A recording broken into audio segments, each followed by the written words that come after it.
Good evening, and welcome back. Have you ever wondered what it would feel like to stand in a city that was once great? A city of 100,000 souls, of markets and temples and children laughing in the streets, and find nothing there but grass and wind and the faint outline of walls that no longer hold anything in? Have you ever considered that the civilization you were born into, the one that feels so permanent, so solid beneath your feet, may be only the latest in a long series of worlds that rose and shone and then, one by one, quietly went dark? If this channel brings you comfort and curiosity in equal measure, please consider leaving a like and subscribing, only if you genuinely enjoy spending your evenings here. And if you feel moved to do so, drop your location and your local time in the comments tonight. There is something quietly beautiful about knowing that people across every time zone are settling in together, separated by oceans and mountains, yet listening to the same slow voice. Now, dim the lights if you have not already. Let the room settle around you. If you have a fan running, let its soft hum fill the background like a distant river. Breathe in slowly and breathe out slowly. Rest your hands, let your shoulders drop. Now let us ease into tonight's journey together. The first cities rose where the rivers were most generous.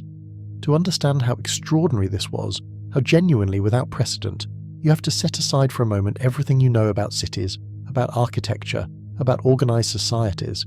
You have to try to see the world as it looked to the people who were living in the middle of that great transition, somewhere between 9,000 and 6,000 years ago, when the dense, interconnected, literate urban civilizations that we typically call the first civilizations had not yet come into being, but were beginning to lean toward existence like seeds pressing toward light.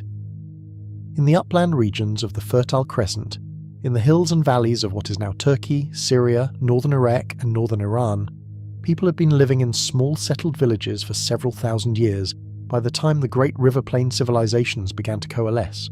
These early villages were modest affairs by almost any standard. A cluster of mud brick houses, each one a single room or perhaps two, with a flat roof reached by a ladder that could be pulled up at night for safety. Inside, a hearth in the centre of the floor, the smoke drifting up through a hole in the roof, clay-plastered walls, sometimes painted with geometric designs in red and black, stone hand mills for grinding grain set into the floor near the hearth, baskets and clay pots lined against the walls, holding dried grain, lentils, dried figs, perhaps a store of oil pressed from olives or sesame seeds, animal bones mixed into the floor debris from meals eaten over years and decades. These villages were not large, a few hundred people at most in the earliest examples, though some later Neolithic settlements, the great mound site of Çatalhöyük in what is now central Turkey, being the most famous and most studied, grew to populations of several thousand, packed together in a honeycomb of interconnected mud brick rooms with no streets between them, the residents moving across the flat rooftops and descending into their houses through holes in the ceiling like bees entering a hive. Life in such a place was intimate, communal, and probably both deeply secure and deeply claustrophobic in ways that varied by person and by season. But the great transformation, the one that would eventually produce writing and law and the first monuments built to last forever, did not happen in the hills. It happened on the plains. Specifically, it happened in the flat, featureless, almost treeless alluvial plain of what is now southern Iraq, the land between the two rivers, the land that the ancient Greeks would one day call Mesopotamia, meaning simply the land between the rivers. And it happened because of a combination of factors that, taken separately, might not have been enough, but taken together produced something entirely new in the history of life on this planet. The plain of southern Mesopotamia was extraordinarily fertile. The Tigris and the Euphrates, flowing down from the mountains of eastern Turkey and the Zagros range of western Iran, carried with them enormous loads of fine silt that they deposited across the plain with each annual flood. This silt was dark and rich in the minerals that plants need, and it renewed itself every year, so that farming the plain did not exhaust the soil in the way that farming the uplands eventually could. A farmer working the irrigated fields of the southern plain could expect yields of grain that were, by the standards of the ancient world, almost miraculous. Ancient records from later periods suggest that barley planted in the irrigated fields of Sumer could return yields of 80 or 100 times the seed, compared to perhaps 10 or 15 times the seed in the drier uplands. This was the first gift. The second was the rivers themselves, which could be diverted through channels and distributed across fields that would otherwise have been too dry to farm. Irrigation was not invented in Mesopotamia. It had been practiced in smaller forms in the upland regions for a long time, but it reached a new scale on the southern plain, where the flat terrain and the reliable river flow made it possible to water fields miles from the natural banks, and where the returns on that labour were large enough to justify the enormous collective effort required to build and maintain the canal systems. And it was that word, collective, that made all the difference. Because irrigation at the scale that the southern Mesopotamian plain required was not something any single family or even any single village could manage alone. The canals needed to be dug, yes, but they also needed to be maintained, cleaned of silt every season, extended as new land was brought under cultivation, and protected from damage by flood or by the deliberate interference of neighbours. Someone had to organise this work. Someone had to decide who got how much water and when. Someone had to store the surplus grain produced by the system and distribute it equitably, or at least defensibly, in years when the flood was low and the harvest was poor. Someone had to manage the conflicts that inevitably arose when dozens or hundreds of families were all dependent on the same water source. Out of this necessity, the first forms of complex administration were born. Not out of conquest, not out of one man's desire for power over others, but out of the simple, practical, urgent need to manage a shared resource at a scale that exceeded the capacity of informal social arrangements. The first administrators were probably not kings. They were probably something more like senior managers, respected elders, or perhaps the stewards of temples, which in the earlier Sumerian cities were not just places of worship, but the central administrative institutions of the community, the warehouses and offices and courthouses all rolled into one. The temples of the earliest Sumerian cities, places like Eridu, which many ancient Sumerian texts regard as the oldest city of all, and Uruk, which grew to become perhaps the first true city in human history in the sense of a dense urban centre, with a population in the tens of thousands, were remarkable structures even by the standards of much later civilizations. They stood on raised platforms of mud brick, the platforms growing higher with each successive rebuilding as generations of priests and worshippers raised new temples on the rubble of old ones. Their outer walls were decorated with niched and buttressed patterns that broke the flat surface into a rhythm of shadow and light that was pleasing to the eye and probably meaningful in ways we can no longer fully decode.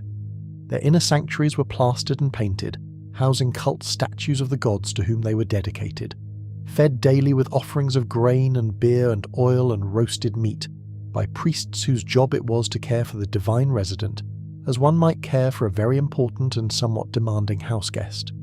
But the temple was also, simultaneously, an economic institution of the first importance. Its storehouses held the surplus grain contributed by the community, a kind of tax paid in kind, though we should be careful about projecting modern concepts onto ancient arrangements. Its workshops employed weavers, potters, brewers, and craftsmen who produced goods that were traded far beyond the city's walls. Its administrators tracked the flow of goods in and out with a precision that eventually demanded a new technology.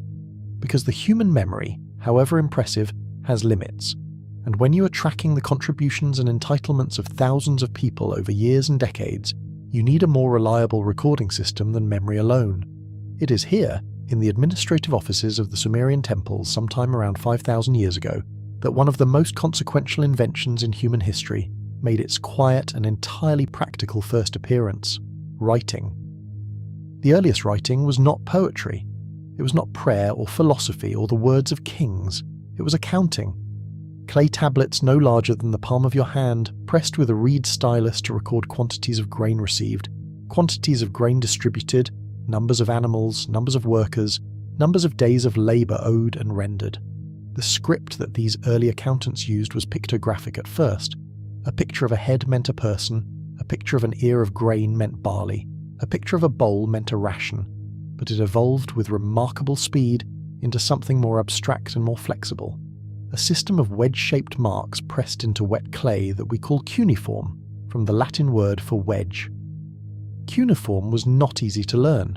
It required years of training, and those who mastered it, the scribes, occupied a specialized and respected position in Sumerian society, trained in schools attached to the temples, learning not just the signs and their meanings, but the conventions of legal language, the formulas for contracts and receipts and royal decrees, the lists of plants and animals and professions and geographical names that served as the earliest reference texts.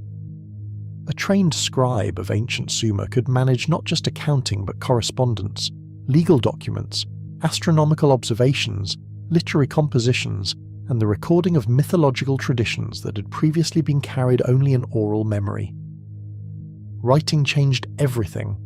Not immediately, change in the ancient world moved at the pace of deep time, but fundamentally, permanently, and in ways whose consequences are still unfolding in the world you inhabit tonight. Writing made it possible to store knowledge outside the human body, to record what had been observed, agreed upon, measured, and decided, and to transmit it across distances and across generations without the distortions that inevitably accumulate in oral transmission. It made administration at large scale not just possible but precise. It made the coordination of thousands of workers on a single construction project feasible in a way that would otherwise have strained the limits of memory and personal communication. It made law something that could be written down and consulted and appealed to, rather than simply something that the most powerful person in the room decided it was.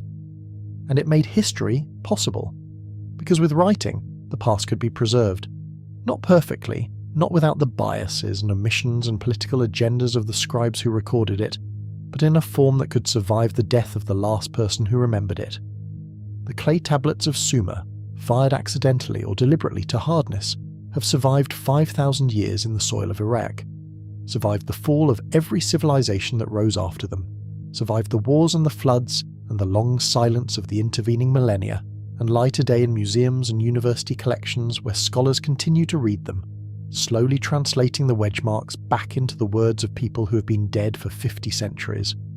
What a remarkable thing that is, that a man who pressed his stylus into wet clay to record that he had received 40 sheep and 3 jars of oil from a farmer to the east of the city, sometime around the year 3000 BCE, should have left a trace that outlasted his own civilization, that outlasted the empires that swallowed that civilization, that outlasted the language in which he wrote, and that still speaks, quietly, to anyone patient enough to learn the code. The city of Uruk, which flourished along the Euphrates in what is now southern Iraq, was by the late 4th millennium BCE one of the largest human settlements that had ever existed. Its population may have reached somewhere between 25,000 and 50,000 people, an almost unimaginable concentration of humanity by the standards of the time, when most people in the world still lived in small villages of a few hundred souls at most. Its great temple complex, the Inanna precinct dedicated to the goddess Inanna, was surrounded by a city of mud brick houses, workshops, storehouses, and public spaces that spread across more than 5 square kilometers. The city was enclosed, at least in later periods, by massive walls. Tradition would later attribute these walls to the legendary king Gilgamesh, whose story, recorded much later in what scholars call the Epic of Gilgamesh, is widely regarded as one of the earliest works of literature in the world. The streets of Uruk, such as they were, the city does not seem to have had the grid-planned streets of later cities, were narrow and winding between blocks of mud brick buildings, some of them 2 stories high. In the morning, you can imagine the smoke of 1,000 cooking fires rising above the rooftops as families prepared their morning meal. Flat bread baked on a clay griddle, a bowl of thick barley porridge, perhaps a few dried dates from the palm groves along the river, a cup of thin barley beer, which was safer to drink than the river water, and provided a modest caloric supplement to a diet that was for most people adequate but not lavish. The smell of the city in the morning would have been complex and strong. Wood smoke and baking bread mingled with the smell of the river, the dung of animals kept in pens near the houses, the sharp tang of bitumen that was used as mortar and waterproofing, and beneath it all the deep, slightly sweet smell of mud brick in the warm air. The people who walked those streets were varied in occupation, and in status in ways that would have been unrecognizable to the hunting and gathering peoples of even a few thousand years earlier. There were farmers who walked out through the city gates each morning to tend their irrigated fields. There were craftsmen, potters working at their wheels, producing the standard mass-produced bowls and vessels that have been found in enormous quantities in the archaeological layers of early Sumerian cities, their uniform shape suggesting a kind of proto-industrial production oriented toward the needs of a large urban population. There were merchants who organised the trade caravans that brought copper and tin, and lapis lazuli and cedar wood from the mountains and distant lands that Sumer itself could not provide, and that returned to those distant places carrying Sumerian textiles, grain, and finished goods. There were priests and temple administrators, carrying clay tablets and reed styluses, moving between the storehouses and the offices of the temple precinct with the absorbed, slightly harassed air of people who have more to do than they have time to do it.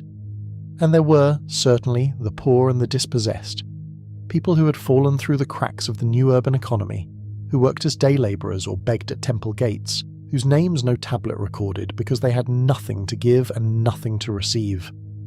This was the first civilization, complicated, hierarchical, brilliant, unequal, and alive with the noise and smell and colour of thousands of human lives pressing up against each other in the dense intimacy of city walls. It was fragile in ways that its citizens could not fully see, dependent on the continued cooperation of its irrigation networks, on the continued flow of trade goods from distant sources, on the continued ability of its administrators to manage the grain surplus through bad years as well as good ones. But it was also, in those early centuries, extraordinarily vital. New cities were rising up and down the Tigris and Euphrates. With its great ziggurat rising like a stepped mountain above the flat plain. Nippur, the religious capital, where the supreme god Enlil was said to reside. Lagash and Girsu, whose archives would one day yield thousands of tablets to the excavator's brush. Kish, in the north, where the first historical king lists claim that kingship descended from heaven after the Great Flood. Each of these cities was in some sense independent, with its own patron deity, its own king, its own local customs and traditions. But they were also bound together by a shared language, a shared script, a shared mythology, and the constant web of trade and diplomacy and occasional war that made them, collectively, something that had never existed before in human history. Something worthy of a name, something that deserved to be called a civilization. And far to the east, and far to the west, and along distant coasts and river valleys, whose inhabitants would never exchange a word with anyone from Sumer, other experiments were beginning to unfold along their own lines, at their own pace, shaped by their own landscapes and their own accumulated wisdom. The great story was only just beginning. Years passed, then centuries, and the world was filling with new kinds of light. The rivers carried silt to the sea, as they always had, and the seasons turned in their ancient order, and somewhere in the distance, barely visible yet through the haze of deep time, other cities were beginning to rise.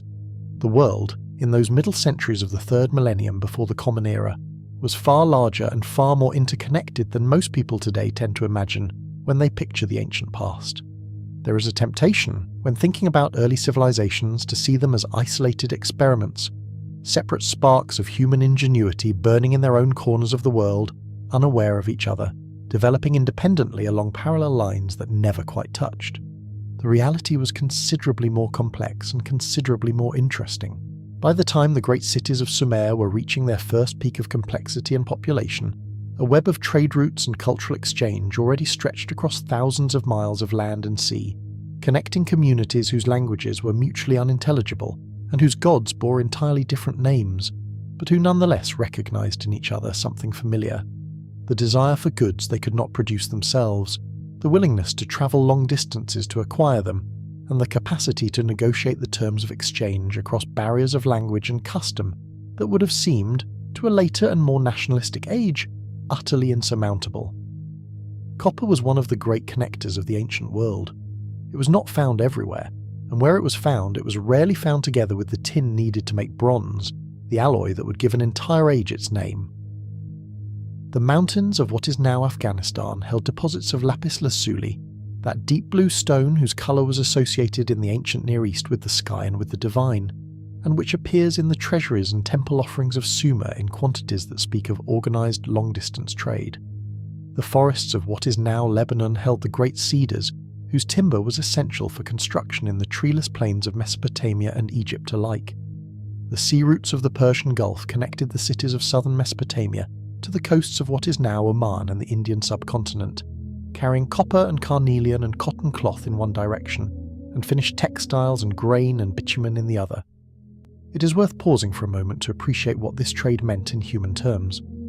A merchant setting out from Ur toward the Indus Valley in the 3rd millennium BCE was undertaking a journey of several months at minimum across deserts and mountain passes and open sea, carrying goods whose value had to justify the enormous risks of the road. Bandits, storms, disease, the simple possibility of getting lost in a landscape without roads or signposts.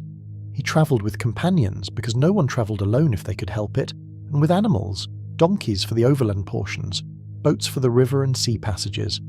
He carried clay tablets recording what he had taken with him and what he expected to receive in return.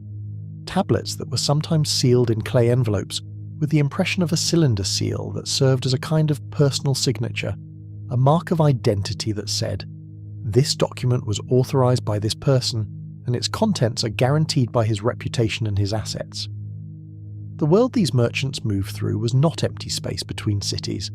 It was populated by farmers and herders and semi-nomadic pastoralists who lived along the trade routes, who sometimes provided food and shelter and fresh animals to passing caravans, who sometimes raided them, who sometimes served as guides through difficult terrain, and who absorbed, over generations of contact, ideas and technologies and words from the distant places the merchants came from. The spread of writing, of certain architectural techniques, of particular styles of pottery and metalwork across the ancient Near East and beyond was not the result of conquest alone.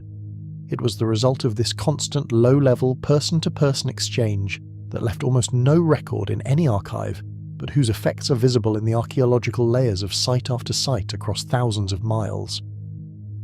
Far to the east of Sumer, in the broad river valley of the Indus and its tributaries, a civilization was taking shape that was in some ways even more remarkable than the one growing up in Mesopotamia. Remarkable not for its monuments or its records, since it left neither royal inscriptions nor obvious temples, but for the sheer scale and planning discipline of its cities. The civilization we call the Indus Valley Civilization, or the Harappan Civilization after its type site of Harappa, in what is now Pakistan, reached its mature phase sometime around 4,500 years ago, and at its height it covered an area larger than ancient Egypt and Mesopotamia combined. A vast network of settlements spread across the floodplains of the Indus system and beyond, connected by trade and by a remarkably consistent material culture that suggests a degree of shared identity across enormous distances. The two great cities of this civilization, Harappa in the Punjab and Mohenjo-Daro on the lower Indus, were planned with a geometric precision that has no parallel in the ancient world before or during their time. Their streets ran in a rough grid, oriented to the cardinal directions.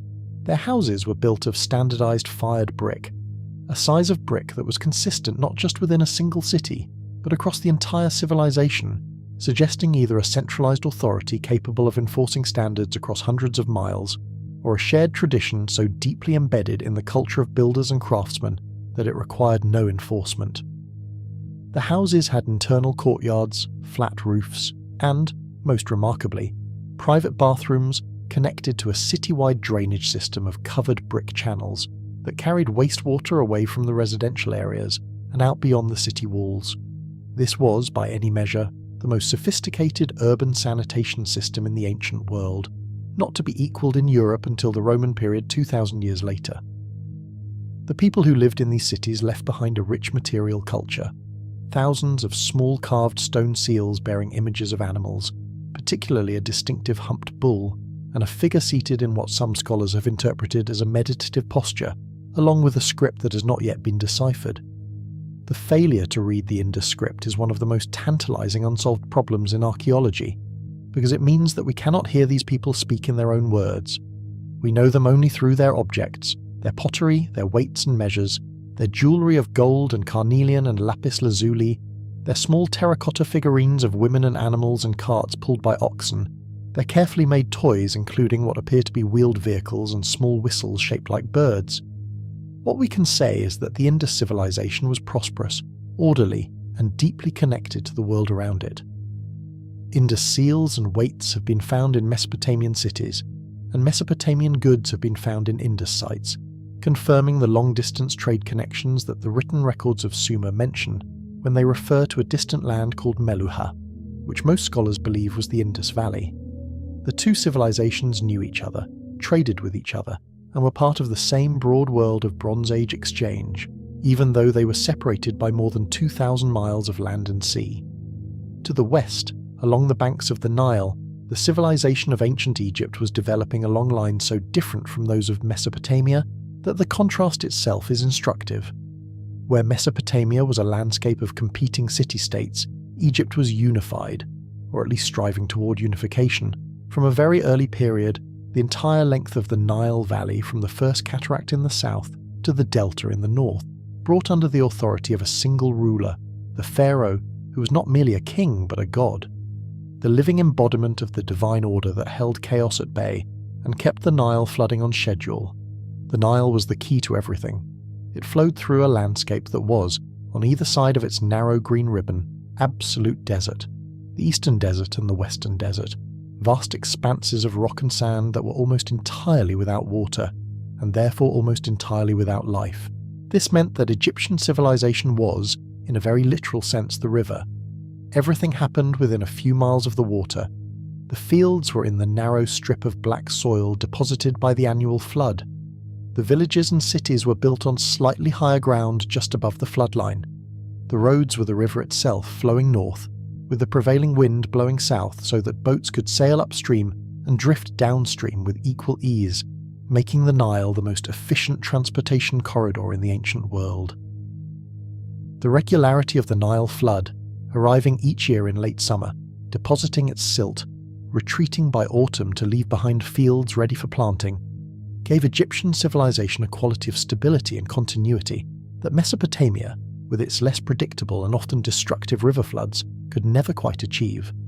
The Egyptians planted their crops in October and November, harvested in spring, and spent the flood season on construction projects, which is why the great pyramids and temples of Egypt were built not by slaves, as a later tradition wrongly assumed, but largely by the Egyptian farming population itself, organised into work gangs during the months when their fields were underwater and their agricultural labour was not needed. The pyramids. It is impossible to speak of ancient Egypt without pausing at the pyramids, because they represent something so far beyond what any other civilization of their time was attempting in stone that they require a moment of quiet attention. The Great Pyramid of Giza, built for the pharaoh Khufu during the 4th dynasty, sometime around 4,500 years ago, contains an estimated 2.5 million stone blocks, each one averaging around 2.5 tons in weight, some of them considerably heavier. It rises to a height of nearly 147 metres, a height that was not surpassed by any human-built structure for nearly 4,000 years, until the medieval cathedrals of Europe began to reach similar heights with their stone spires. It was built without iron tools, without wheeled vehicles capable of carrying such loads, without cranes or pulleys in any modern sense, and without any form of writing capable of conveying engineering instructions beyond the most basic pictographic notation. How it was built remains in its precise details a matter of scholarly discussion, but the broad outlines are reasonably well understood. A large, well-organised, well-fed workforce. Estimates range from 20,000 to perhaps 100,000 workers at peak construction, though the permanent skilled workforce was probably much smaller. Quarried, transported, and placed the stones over a period of roughly 20 years, working under the direction of architects and engineers whose knowledge of geometry and logistics was, by any standard, extraordinary. The workers were not slaves. The evidence from the workers' village discovered near Giza shows that they were paid in food, bread and beer and meat, in quantities that suggest a diet considerably better than that of the average Egyptian farmer, and that they received medical care for their injuries and were buried with some dignity when they died on the project. The pyramid was not just a tomb, it was a machine for achieving immortality, or rather, for ensuring the continued existence of the pharaoh's spirit in the afterlife, which was understood to be essential for the continued functioning of the divine order that kept the Nile flooding and the crops growing and the sun rising each morning.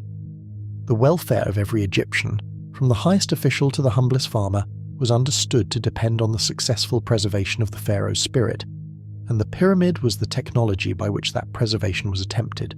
This is why the Egyptians invested such enormous resources in the project, not out of vanity or tyranny, though both of those things certainly played their roles, but out of a genuine and deeply held theological conviction that the maintenance of the cosmic order was the most important task that any society could undertake. While Egypt was raising its pyramids and Sumer was writing its first epic poems, and while the cities of the Indus Valley were laying their perfect brick drains, another civilization was taking shape on the island of Crete, in the middle of the eastern Mediterranean, that would in time become one of the most sophisticated and visually brilliant of the ancient world. The civilization we call Minoan, after the legendary king Minos of later Greek tradition, built its great palace complexes at Knossos, at Phaistos, at Malea and Zakros, on a scale and with an aesthetic refinement that still astonishes those who visit the reconstructed ruins today. The Minoan palaces were not fortresses. This is one of the things that most immediately distinguishes them from the palace complexes of Mesopotamia and Egypt. They had no defensive walls, no towers, no moats. They were open, sprawling, multi-story structures of dressed stone and timber, their walls covered in vivid frescoes depicting dolphins leaping through blue water, young men and women leaping over the backs of charging bulls, women in elaborate flounced skirts and bare-breasted bodices gathered in what appear to be religious ceremonies or public festivals, processions of gift-bearers carrying vessels of oil and grain and flowers. The colours in these paintings, the deep blue of the sea, the rich ochre of the earth, the bright red of the flowers, the warm brown of the human figures, are still vivid after 3,500 years, still capable of producing in the viewer something that feels like recognition, like the sense of a world that was genuinely alive and genuinely beautiful. The Minoans were seafarers and traders. Their ships moved across the eastern Mediterranean carrying Cretan olive oil and wine and pottery to Egypt and the Levant, returning with copper from Cyprus, tin from distant sources, grain from the fertile mainland, and the luxury goods that the palace elites of the Bronze Age world coveted and exchanged as markers of status and as instruments of diplomacy. The Minoan script, known as Linear A, remains undeciphered, another of the great silences of the ancient world, but the administrative tablets written in it suggest an economy of considerable complexity, tracking agricultural surpluses and craft production, and trade goods with the same obsessive precision that characterized the scribes of Sumer. Farther to the north and east, in the broad plateau of what is now Turkey, the Hittite civilization was developing its own distinctive character, a militaristic, legally sophisticated, diplomatically active state that would eventually challenge Egypt for dominance of the Levant and produce, in the aftermath of the Great Battle of Kadesh, around the year 1274 BCE, what is widely regarded as the earliest surviving peace treaty in human history. The Hittites wrote in cuneiform on clay tablets, borrowing the script from Mesopotamia, but using it to record their own Indo-European language, and their archives at their capital Hattusa, discovered in the early 20th century by archaeologists working in central Turkey, have yielded thousands of tablets covering everything from royal annals and religious rituals to diplomatic correspondence with Egypt and the great kingdoms of Mesopotamia. And in the river valleys of the Yellow River Basin in northern China, a third great independent experiment in civilization was underway, developing along lines that owed nothing to the civilizations of the West and would remain largely unknown to them for thousands of years. The Shang dynasty, which ruled the Yellow River region from roughly the 17th to the 11th centuries BCE, left behind a material culture of extraordinary richness, bronze vessels of a technical perfection that has never been surpassed, cast using a piece mold technique that was entirely different from the lost wax method used in the West. Oracle bones inscribed with an early form of Chinese writing used for divination, asking the ancestors and the spirits about the outcomes of hunts and harvests and military campaigns. And royal tombs of such opulence that the modern excavation of a single Shang royal cemetery near the city of Anyang required decades of careful work and yielded thousands of objects of bronze, jade, bone and shell. The Shang king was, like the Egyptian pharaoh, a figure of both political and religious authority, the intermediary between the human world and the world of the ancestors and spirits, responsible for performing the rituals that kept the two worlds in proper relationship. The oracle bone divination that is so characteristic of Shang culture involved applying heat to the shoulder blades of oxen or the plastrons of turtles until they cracked, and then reading the pattern of cracks as answers to questions posed to the divine world. The questions recorded on these bones, and there are hundreds of thousands of them, representing the most extensive archive from any early civilization in Asia, range from the cosmic to the mundane. Will it rain? Will the harvest be good? Should the king go to war? Is the Queen's pregnancy going well? These questions, scratched into bone by royal diviners 3,000 years ago, have a quality of ordinary human anxiety that crosses every barrier of time and culture. In the forests and river valleys of what is now Mexico and Central America, yet another set of experiments was underway, entirely unknown to and unknowing of the civilizations of the Old World. The Olmec civilization, which flourished along the Gulf Coast of Mexico from roughly the 17th to the 4th centuries BCE, produced the first monumental art in Mesoamerica. The great colossal heads, carved from basalt boulders weighing many tons and transported without wheeled vehicles or draft animals from quarry sites many miles away, that stare with an expression of calm authority across the landscape of the Gulf Coast lowlands. The Olmec influence spread across a wide area of Mesoamerica, shaping the development of later civilizations including the Maya and the Aztec in ways that are still being traced and debated by archaeologists.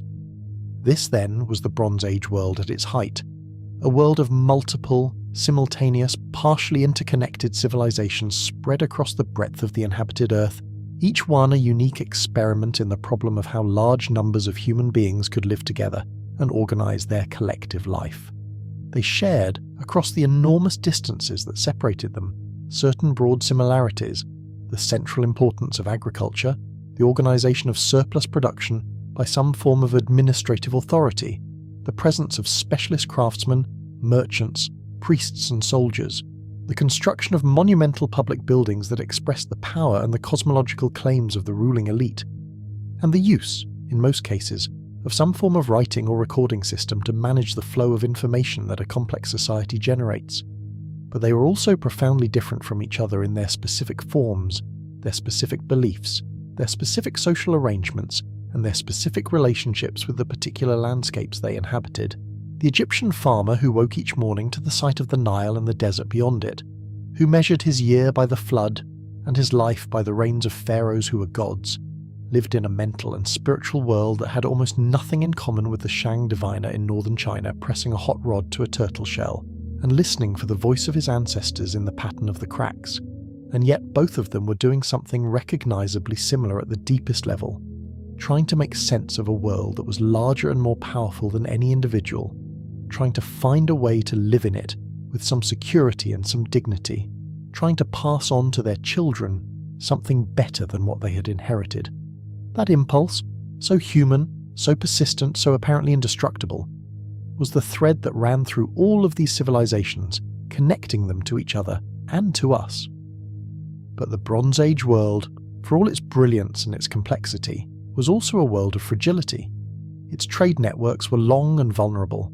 Its agricultural systems were dependent on climatic stability that could not be guaranteed. Its political structures were, in many cases, held together by the personal authority of individual rulers rather than by robust institutional frameworks that could survive the death or failure of any single person. Its populations were dense enough, and its trade connections extensive enough, that a disease spreading along a trade route could reach from one end of the known world to the other in a generation. And its social hierarchies were steep enough, and its inequalities profound enough, that the gap between the palace and the field was always a potential source of tension, always a pressure that built beneath the surface of apparent order. The Bronze Age world was a world balanced on a knife edge. It had risen to extraordinary heights of complexity and achievement. Its palaces were full of painted walls and carved ivory and vessels of hammered gold. Its merchants were crossing seas that their great-grandparents had never seen. Its scribes were writing down stories and laws and astronomical observations that would survive for thousands of years. Its craftsmen were producing objects of such technical refinement that modern metallurgists still study them with admiration. And then, with a speed that still astonishes the scholars who study it, almost all of it ended. The years around 1200 BCE mark one of the most dramatic and still most debated episodes in all of human history, a period of collapse so widespread, so sudden by historical standards, and so thorough in its destruction of the existing order that it has no real parallel in the ancient world. Within the space of roughly 50 years, the palace civilizations of the Eastern Mediterranean, the Mycenaean Greeks, the Hittites, the kingdoms of the Levantine coast, the great trading city of Ugarit in what is now Syria, collapsed, one after another, like lamps being extinguished in a darkening room. The palace at Mycenae, which had been the centre of a warrior aristocracy that dominated the Greek mainland and the Aegean for centuries, was abandoned. The great Hittite capital of Hattusa was burned and left empty, its archives of clay tablets baked hard by the fires that destroyed the buildings around them, preserving them accidentally for the archaeologists who would find them 3,000 years later. The city of Ugarit, one of the great trading entrepôts of the Bronze Age Mediterranean, was destroyed by fire and never rebuilt. Its last tablets, found in the kiln where they were being fired when the city fell, include a letter from the king of Ugarit to the king of Cyprus, describing an enemy attack by sea and begging for help that, evidently, never came. Egypt survived, but barely and in a diminished form. The great pharaoh Rameses III, who ruled in the early 12th century BCE, recorded on the walls of his mortuary temple at Medinet Habu a series of battles against groups he called the Sea Peoples, confederacies of migrants and raiders who swept down the Levantine coast and attempted to invade Egypt by both land and sea. Rameses claimed victory, and the reliefs showing the naval battle and the land campaigns are among the most vivid and detailed military images in all of ancient art. But the Egypt that survived these attacks was not the Egypt of Rameses II, the builder of Abu Simbel and the signatory of the treaty with the Hittites. It was a smaller, more defensive, more inward-looking state, its empire in the Levant gone, its trade networks disrupted, its palace economy contracting towards something simpler and more local. The Bronze Age collapse, as it is called, left a silence in the archaeological record that is almost physical in its weight.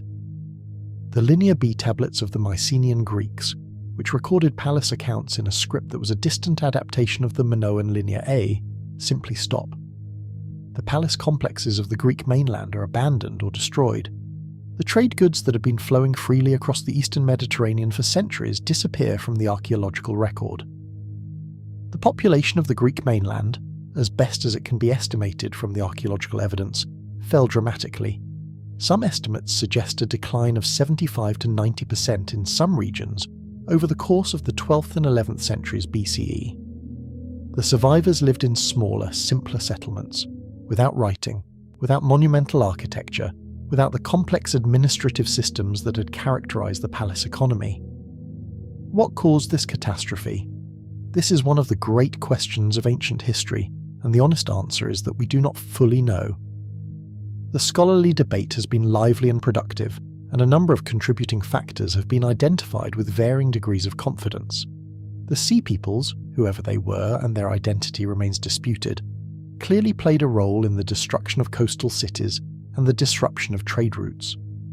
But the Sea Peoples themselves were probably as much a symptom as a cause. Displaced populations set in motion by other disruptions, refugees and raiders driven from their own homelands by forces they could not control. Climate change appears to have been a significant factor.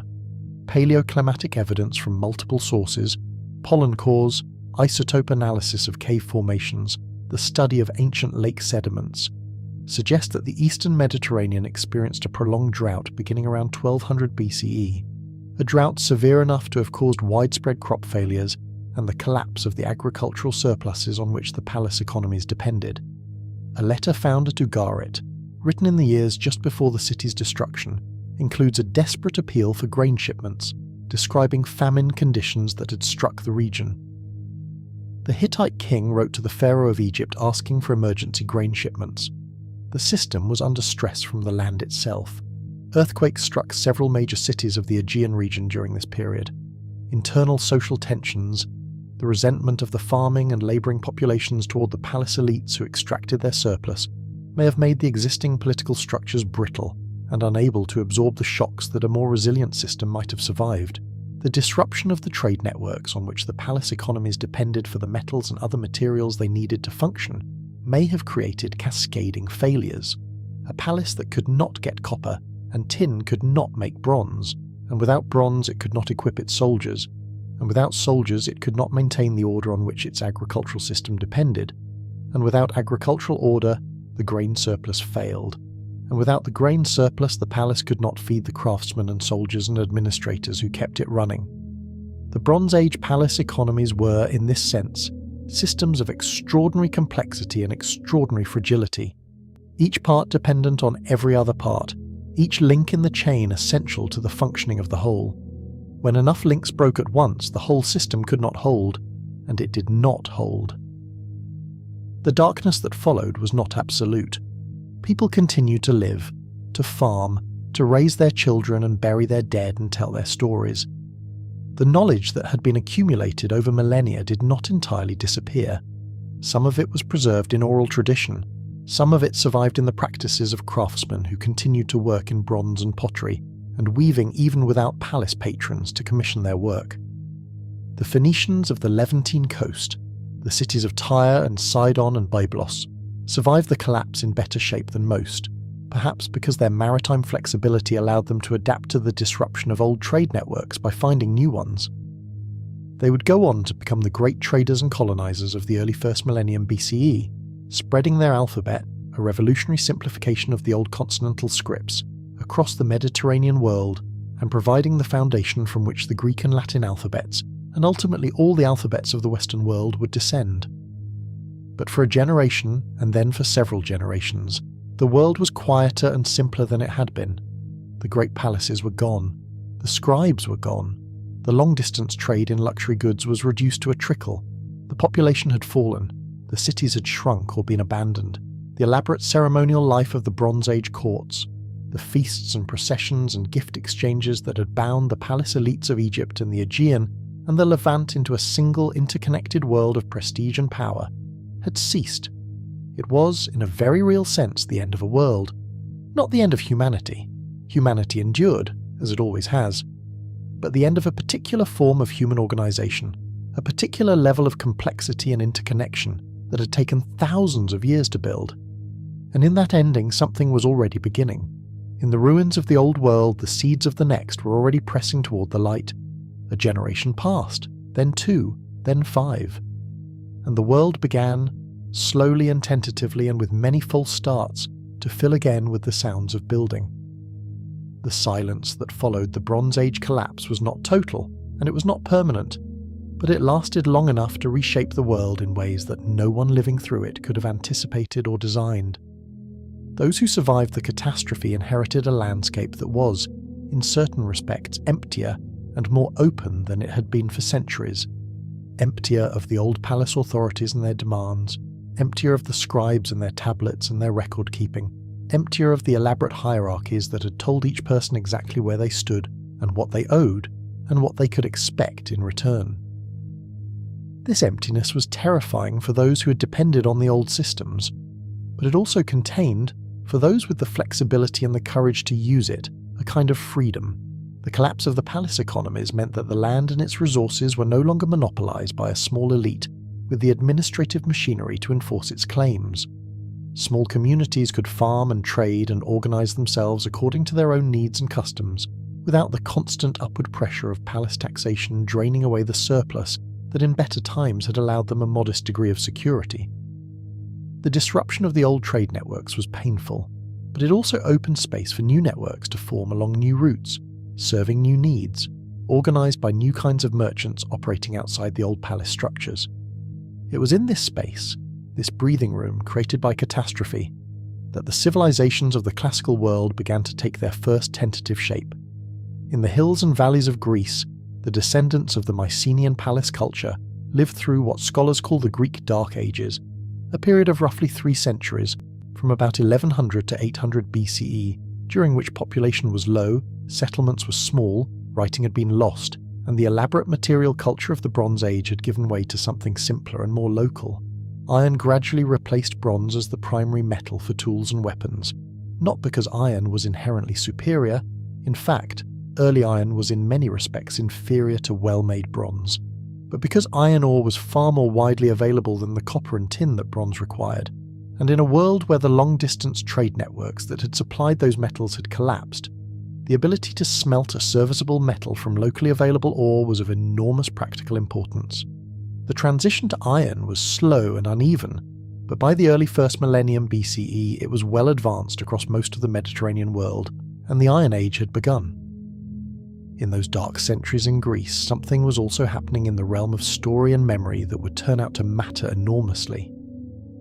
The The oral tradition that had preserved the myths and legends and historical memories of the Mycenaean age was working them over, generation by generation, shaping and reshaping them into the great narrative poems that would eventually be written down, once writing returned to Greece, as the Iliad and the Odyssey, epics attributed by later tradition to a blind poet named Homer.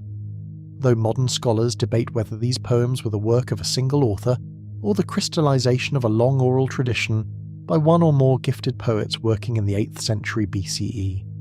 Whatever their precise origins, these poems became the foundational texts of Greek civilization in a way that has few parallels in any other culture.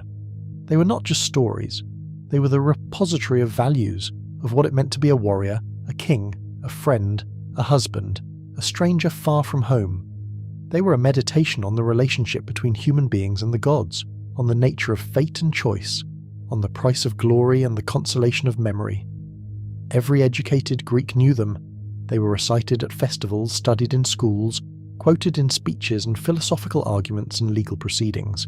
They were, in a very real sense, the shared scripture of a civilization that had no single church and no single creed. The Greece that emerged from the Dark Ages was politically fragmented in a way that the Mycenaean world had not been. Instead of the centralized palace states of the Bronze Age, the new Greek world was organized around the polis, the city-state, a form of political organization in which a relatively small urban center and the agricultural territory surrounding it constituted a more or less self-governing community with its own laws, its own currency, its own army, its own gods and festivals, and its own fierce sense of identity. There were hundreds of these city-states scattered across the Greek peninsula, the Aegean islands and the coastlines of Asia Minor, North Africa, and the Western Mediterranean where Greek colonists had settled during the great colonizing movements of the 8th and 7th centuries BCE. They competed with each other, went to war with each other, traded with each other, copied each other's innovations, and occasionally cooperated when faced with a threat large enough to override their endemic mutual suspicion. This fragmentation, which was in many ways a source of weakness and conflict, also turned out to be a source of extraordinary intellectual vitality. Because no single authority controlled all of Greek thought and culture, ideas could be tested and challenged and revised in ways that were much more difficult in civilizations organized around a single, royal or priestly authority whose pronouncements were not open to public debate. The Greek habit of argument, of presenting a proposition, examining it from multiple angles, testing it against evidence and against competing propositions, and arriving at a conclusion that was always in principle open to further revision, was not a purely intellectual invention. It was, at least in part, the product of a political culture in which public debate was the normal mechanism for making collective decisions, at least among the male citizens who participated in the political life of the more democratic city-states. Athens, in the 5th century BCE, was the most famous laboratory for this kind of civic and intellectual life, though it was far from the only one. The Athens of Pericles, of the tragedians Aeschylus and Sophocles and Euripides, of the historian Thucydides, of the sculptor Phidias who oversaw the construction of the Parthenon, of the philosopher Socrates who walked the streets asking uncomfortable questions. This Athens was, by any reasonable measure, one of the most concentrated outpourings of human genius in any place at any time. Its democracy was limited and exclusionary by modern standards, resting on a foundation of slavery and the political subordination of women. But within its limits, it generated ideas about politics and ethics and aesthetics and the nature of knowledge that are still alive and still contested in the world today. Picture the agora of Athens on a morning in the 5th century BCE. The sun has been up for perhaps 2 hours, and the marketplace is already busy with the hum and press of several thousand people going about the business of the city. The stalls of the merchants line the edges of the open space. Here a fishmonger with his morning catch laid on flat stones, the smell sharp and clean in the early air. There a potter selling his wares, stacks of red-figured vessels painted with mythological scenes that are small masterpieces of observation and narrative compressed into the curved surface of a cup or a wine jar. Farmers from the surrounding countryside have come in with their produce, figs and olives and barrels of wine, sacks of grain and dried legumes. The smell of bread baking in the nearby shops mingles with the smell of the sea and the sweet, slightly dusty smell of the plane trees that shade the edges of the square.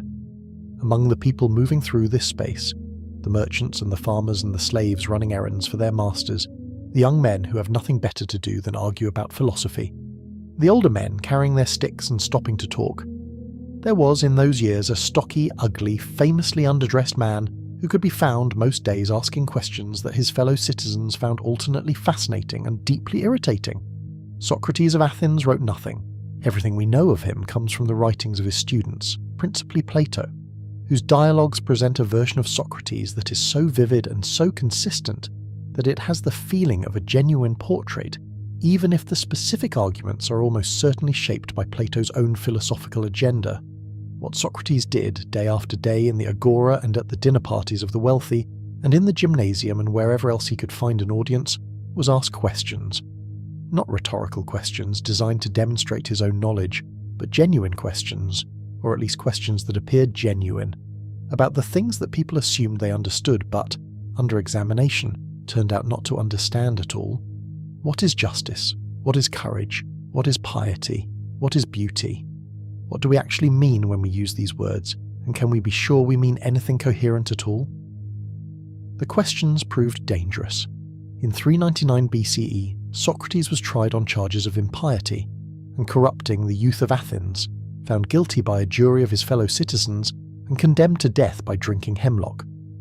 He accepted the verdict with a composure that his student Plato describes in devastating detail in the dialogue called the Phaedo, sitting with his friends on the last day of his life and continuing to discuss the immortality of the soul until the jailer brought the cup and he drank it without hesitation, and lay down, and the coldness rose from his feet slowly upward, and by the time it reached his heart he was gone. The death of Socrates did not silence his questions, it amplified them. Plato went on to found the Academy, the first institution of higher learning in the Western world in anything like the modern sense, and to write the dialogues that preserved and extended and transformed his teachers' questions into a systematic philosophical vision of extraordinary scope and ambition. Plato's student Aristotle went further still. Perhaps the most versatile and productive mind in the history of Western thought, he wrote with authority and insight on logic, biology, physics, ethics, politics, poetics, rhetoric, meteorology, psychology, and the nature of the soul, creating a body of work so comprehensive that it shaped the intellectual life of Europe for nearly 2,000 years. Across the Mediterranean, another civilization was rising to a scale that would eventually dwarf even the achievements of classical Greece. Rome began as a small settlement on the hills above the Tiber River in central Italy. Tradition placed its founding in the 8th century BCE, though the actual development of the city from a cluster of Iron Age villages into something recognizable as an urban center was a gradual process extending over several centuries. What Rome eventually became, a republic, then an empire, governing at its height a territory that stretched from Scotland to Mesopotamia and from the Rhine to the Sahara, containing somewhere between 50 and 70 million people, was not planned and not inevitable. It was the result of centuries of gradual expansion, of military innovation and political adaptation, of the absorption of defeated peoples into a Roman identity that was flexible enough, at least for much of its history, to accommodate enormous diversity of language, religion, and custom. The Roman genius was less philosophical than the Greek, and more practical. The Romans were builders of roads that still underlie the highways of modern Europe and the Middle East, of aqueducts that brought clean water to cities hundreds of miles from the nearest mountain spring, of bridges and harbours and amphitheatres and baths, of the great basilicas whose architectural form would be inherited by the Christian churches of the medieval world. They were administrators, creators of a legal system so carefully reasoned and so precisely formulated that it still forms the basis of the civil law traditions of most of continental Europe, Latin America, and large parts of Asia and Africa. And they were soldiers, organisers and trainers of armies that were, over most of their history, the most disciplined and most effective fighting forces in the known world, capable of engineering sieges that could bring down the walls of any city, and of conducting campaigns across terrain and in climates that would have defeated less organised forces. The Roman legionary was, in his way, one of the most remarkable human products of the ancient world. He was not simply a fighter, he was an engineer, a builder, a road maker, a camp constructor. Each day's march ended with the digging of a fortified camp, a precise square of earthwork and timber that provided a defensible base from which operations could be conducted. The legion carried with it all the tools needed for construction: picks and shovels, saws and nails, stakes and ropes, as well as the administrative apparatus of a small city: clerks and surgeons and smiths and priests and cooks. It was an army, a construction company, and a mobile bureaucracy all in one, and its combination of military force and organizational discipline was what made the expansion of Roman power across the known world possible. But the Roman world was also, for those who lived in it at its height, a world of remarkable everyday comfort and convenience, at least in the cities and for those above the slave level.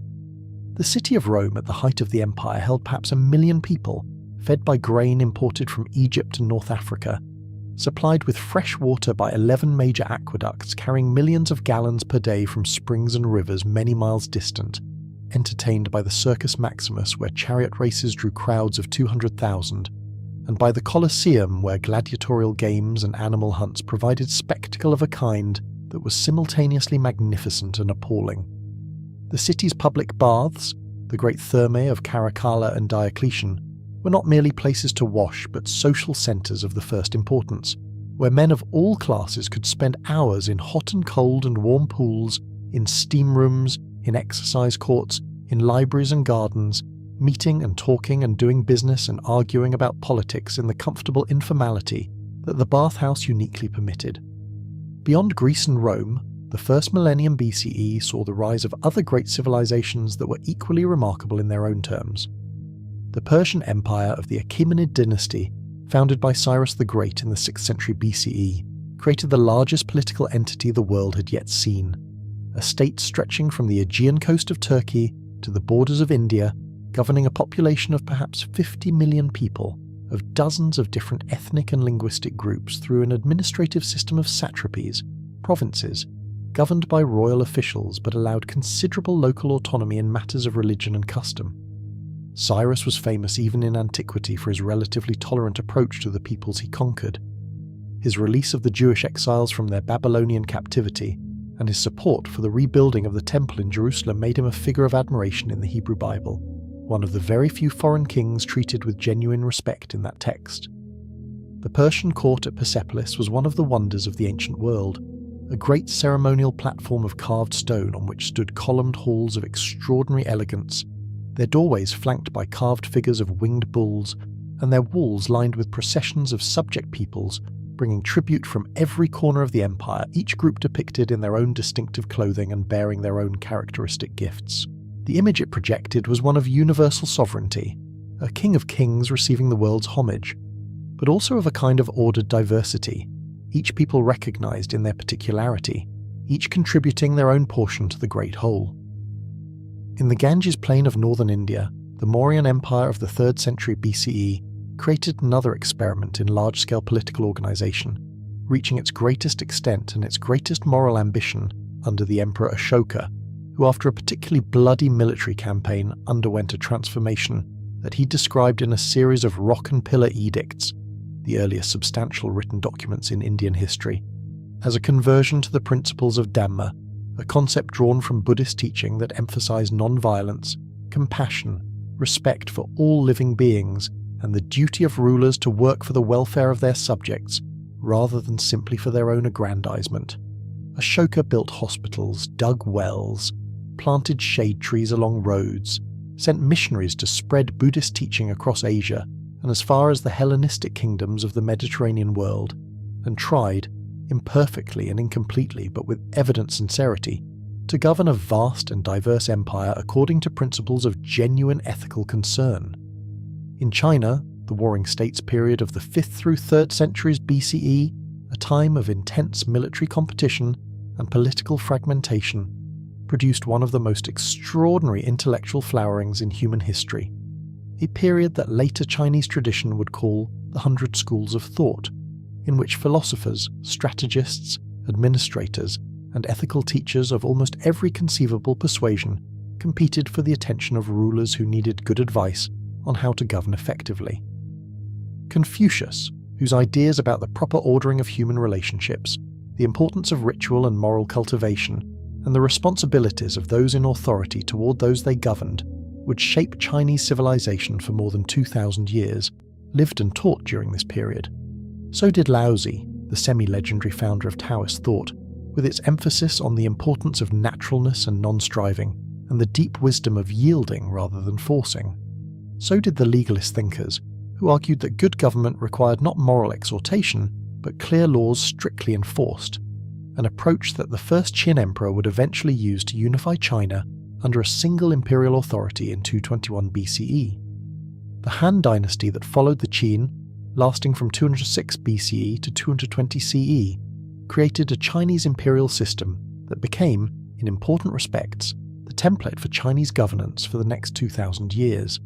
Its population of perhaps 60 million people made it roughly comparable to the Roman Empire of the same period, and the two empires were aware of each other, however dimly, through the long chain of the Silk Road, the network of overland and maritime trade routes that connected the Mediterranean world to Central Asia, India and China, carrying silk and spice in one direction and gold and glassware in the other, and along with the goods carrying ideas, diseases, religions and technologies that would reshape the civilizations at both ends of the route in ways that were not always foreseen or welcomed. Daily life in Han China had a texture and a pace that would be recognizable in its broad outlines to anyone who has lived in an agricultural society. A farmer in the Wei River Valley in the 2nd century BCE rose before dawn, when the sky was just beginning to pale in the east and the air was cold and smelled of the soil turned by the previous day's work. He dressed in rough hemp cloth, pulled on his sandals and went to check on the livestock, pigs and chickens, perhaps a pair of oxen used for ploughing, before the rest of the household was awake. His wife, rising shortly after, kindled the fire in the clay stove and began to prepare the morning meal. Millet porridge, perhaps seasoned with a little fermented soybean paste, with pickled vegetables from the winter stores, eaten with chopsticks from pottery bowls that were roughly but competently made, adequate to the purpose. The children ate quickly and went out to their tasks, the older ones to the fields, the younger ones perhaps to a village school if there was one, where they would begin the long process of learning to write the Chinese characters that open the door to the examination system and, for the very fortunate, to official employment and social advancement. The field work was the centre of everything. Rice in the south, millet and wheat in the north, the crops that fed China were demanding of labour, requiring careful preparation of the soil, precise timing of planting and harvest, and in the rice-growing areas the management of the intricate systems of flooded paddies that made wet rice cultivation possible and productive. The labour was hard and the margins were often thin. A bad harvest could mean genuine hunger. 2 bad harvests in a row could mean starvation. The farmers paid their taxes in grain, and sometimes in labour, and the amount they owed the state was a constant source of anxiety, particularly in years when the harvest was poor. And yet there was also, in this life, much that was not merely endurance. There were the festivals, the New Year celebration with its firecrackers and visits to family, the Qingming festival in spring when people cleaned the graves of their ancestors and made offerings of food and incense, the harvest festivals in autumn when the year's work was complete, and there was briefly enough to eat and enough time to rest. There were the stories and the songs that were part of village life, the tales of heroes and emperors and magical transformations that circulated in oral tradition long before they were ever written down. There was the particular pleasure of a task done well, a field ploughed straight and true, a pot thrown with clean lines, a length of silk woven with an even tension that would hold its colour and its drape through years of use.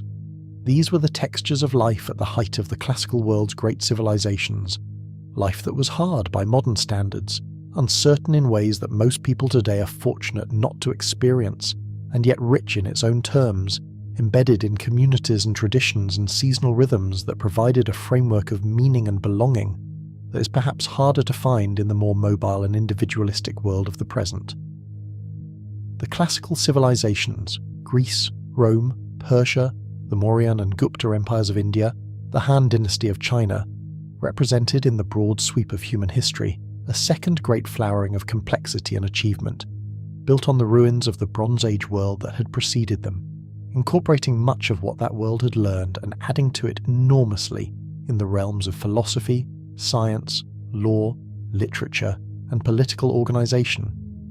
They were larger, in most cases, than the Bronze Age civilizations they succeeded. They were more durable in most cases, lasting for centuries rather than decades, and they were in most cases more deeply embedded in the consciousness of later civilizations, their texts and laws and ideas and monuments exerting an influence that has never entirely faded, that can still be found in the constitutions and courtrooms and classrooms of the world today.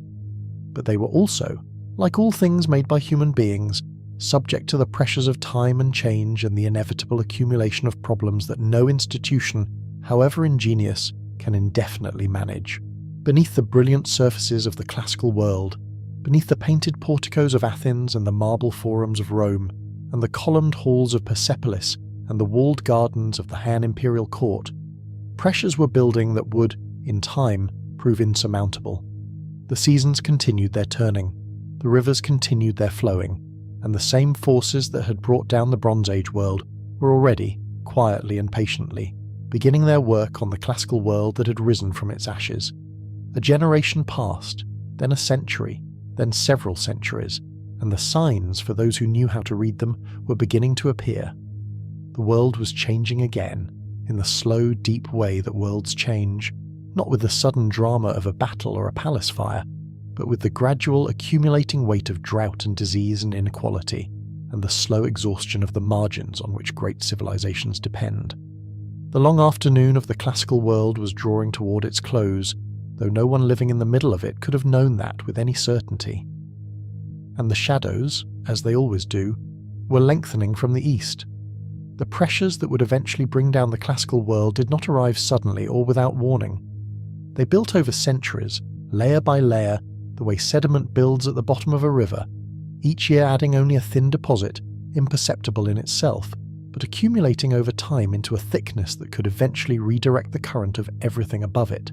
To understand what erased the classical world, or rather what transformed it so thoroughly that what emerged on the other side was recognizably different in almost every important respect, you have to resist the temptation to look for a single cause, a single moment of failure, a single villain in the story. The fall of great civilizations is never the work of one hand. It is always the result of multiple pressures converging at the same time, of systems that have lost their resilience encountering challenges that a healthier version of the same system might have absorbed and survived. The Roman Empire is the most studied example of this kind of slow dissolution, and it repays careful attention precisely because it was so large, so complex, and so thoroughly documented that the pressures it faced can be traced across multiple generations and multiple domains simultaneously. By the 2nd century of the Common Era, Rome was, by almost any measure, at the height of its power and organisation. The emperors of what Edward Gibbon would much later call the Age of the Antonines, Nerva, Trajan, Hadrian, Antoninus Pius, and Marcus Aurelius, ruling in succession from 96 to 180 CE, presided over an empire that was territorially at or near its maximum extent, administratively well organised, economically prosperous, and internally at peace in a way that the preceding century of civil wars and military coups had certainly not been. The great road network, the aqueducts, the grain supply system that fed the city of Rome with North African and Egyptian wheat, the legal system administered by trained jurists whose opinions were compiled into the most sophisticated body of civil law the ancient world had produced. All of these were functioning, if not perfectly, then well enough to sustain the daily lives of tens of millions of people across an enormous geographic range. Marcus Aurelius, the last of the Antonines, was a Stoic philosopher whose private reflections, written in Greek in a series of notebook entries that have survived as the Meditations, are among the most remarkable personal documents to come down from the ancient world. He wrote them not for publication but for himself, as a private discipline of moral self-examination, reminders of the philosophical principles by which he was trying to live, exhortations to patience and equanimity in the face of difficulty, meditations on the brevity of human life and the indifference of the cosmos to individual suffering. There is something both admirable and poignant about a man who governed the largest empire in the Western world, spending his evenings in a military tent somewhere on the Danube frontier, writing careful notes to himself about the importance of not being angry at the people who had disappointed him that day. Because Marcus Aurelius spent most of his reign not in Rome, not in his philosopher's study, but on campaign, fighting the Marcomannic Wars, a series of brutal and exhausting conflicts against the Germanic tribes across the Danube frontier that would last for most of his reign, and would cost the empire enormous quantities of treasure, manpower, and administrative attention. The Marcomanni, the Quadi, the Yazidis, these were peoples who had lived on the periphery of the Roman world for generations, sometimes as adversaries, sometimes as trading partners, sometimes as recruits into the Roman army itself. The pressure they were exerting on the frontier in Marcus's time was not new. What was new was its intensity, and part of what drove that intensity was itself a symptom of pressures further east, the movements of other peoples, pushed by drought or by the expansion of the Hunnic Confederation on the Great Eurasian Steppe, pressing westward and southward and putting the Germanic tribes into contact and often into conflict with the Roman frontier in ways that the frontier garrisons struggled to contain. The Antonine Plague, which swept through the empire beginning around 165 CE and continuing for nearly 2 decades, was another layer of pressure. Brought back by Roman troops returning from campaigns in the east, it spread along the road network with terrible efficiency, reaching every corner of the empire and killing, by ancient estimates that are difficult to verify, but that the physical evidence broadly supports, somewhere between 5 and 10 million people, perhaps 10% of the empire's total population. The plague hit the army hard, reducing the fighting strength of the frontier garrisons precisely when those garrisons were most needed.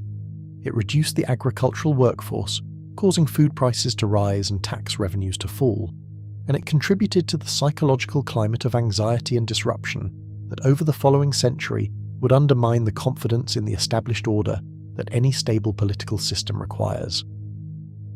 The economic pressures were equally significant. The Roman economy was, by the 2nd and 3rd centuries CE, showing signs of the structural problems that tend to afflict mature imperial systems. The great period of territorial expansion, which had continuously brought new provinces, new tax revenues, new populations of slaves whose labour drove much of the agricultural and craft economy, had essentially ended. The empire had reached, along most of its frontiers, the limits of what it could profitably hold. Beyond the Rhine and the Danube lay forests and marshes and cold climates that offered little agricultural surplus worth taxing. Beyond the Euphrates lay the Parthian and then Sassanid Persian empires, formidable military opponents whose territories could be raided but not permanently absorbed. Without continued territorial expansion, the empire could no longer fund its military and administrative costs from the revenues generated by conquest, and was forced to rely instead on the internal productivity of the existing provinces, a productivity that was itself being eroded by the plague, by the disruption of trade networks, and by the steady inflation caused by the debasement of the silver coinage that emperors of the 3rd century resorted to with increasing desperation to fund their immediate military needs. The 3rd century was, in fact, a period of crisis so severe that it has its own name in Roman historiography. The crisis of the 3rd century, running from 235 to 284 CE, during which the empire came extraordinarily close to permanent dissolution. In those 50 years, more than 50 men claimed the title of emperor, most of them military commanders elevated by their troops in one or another of the many regions of the empire, few of them managing to establish any stable authority before being killed by rivals or by their own soldiers. The empire fragmented for a time into 3 separate entities: the Gallic Empire in the west, the Palmyrene Empire in the east, and a rump central empire based in Rome.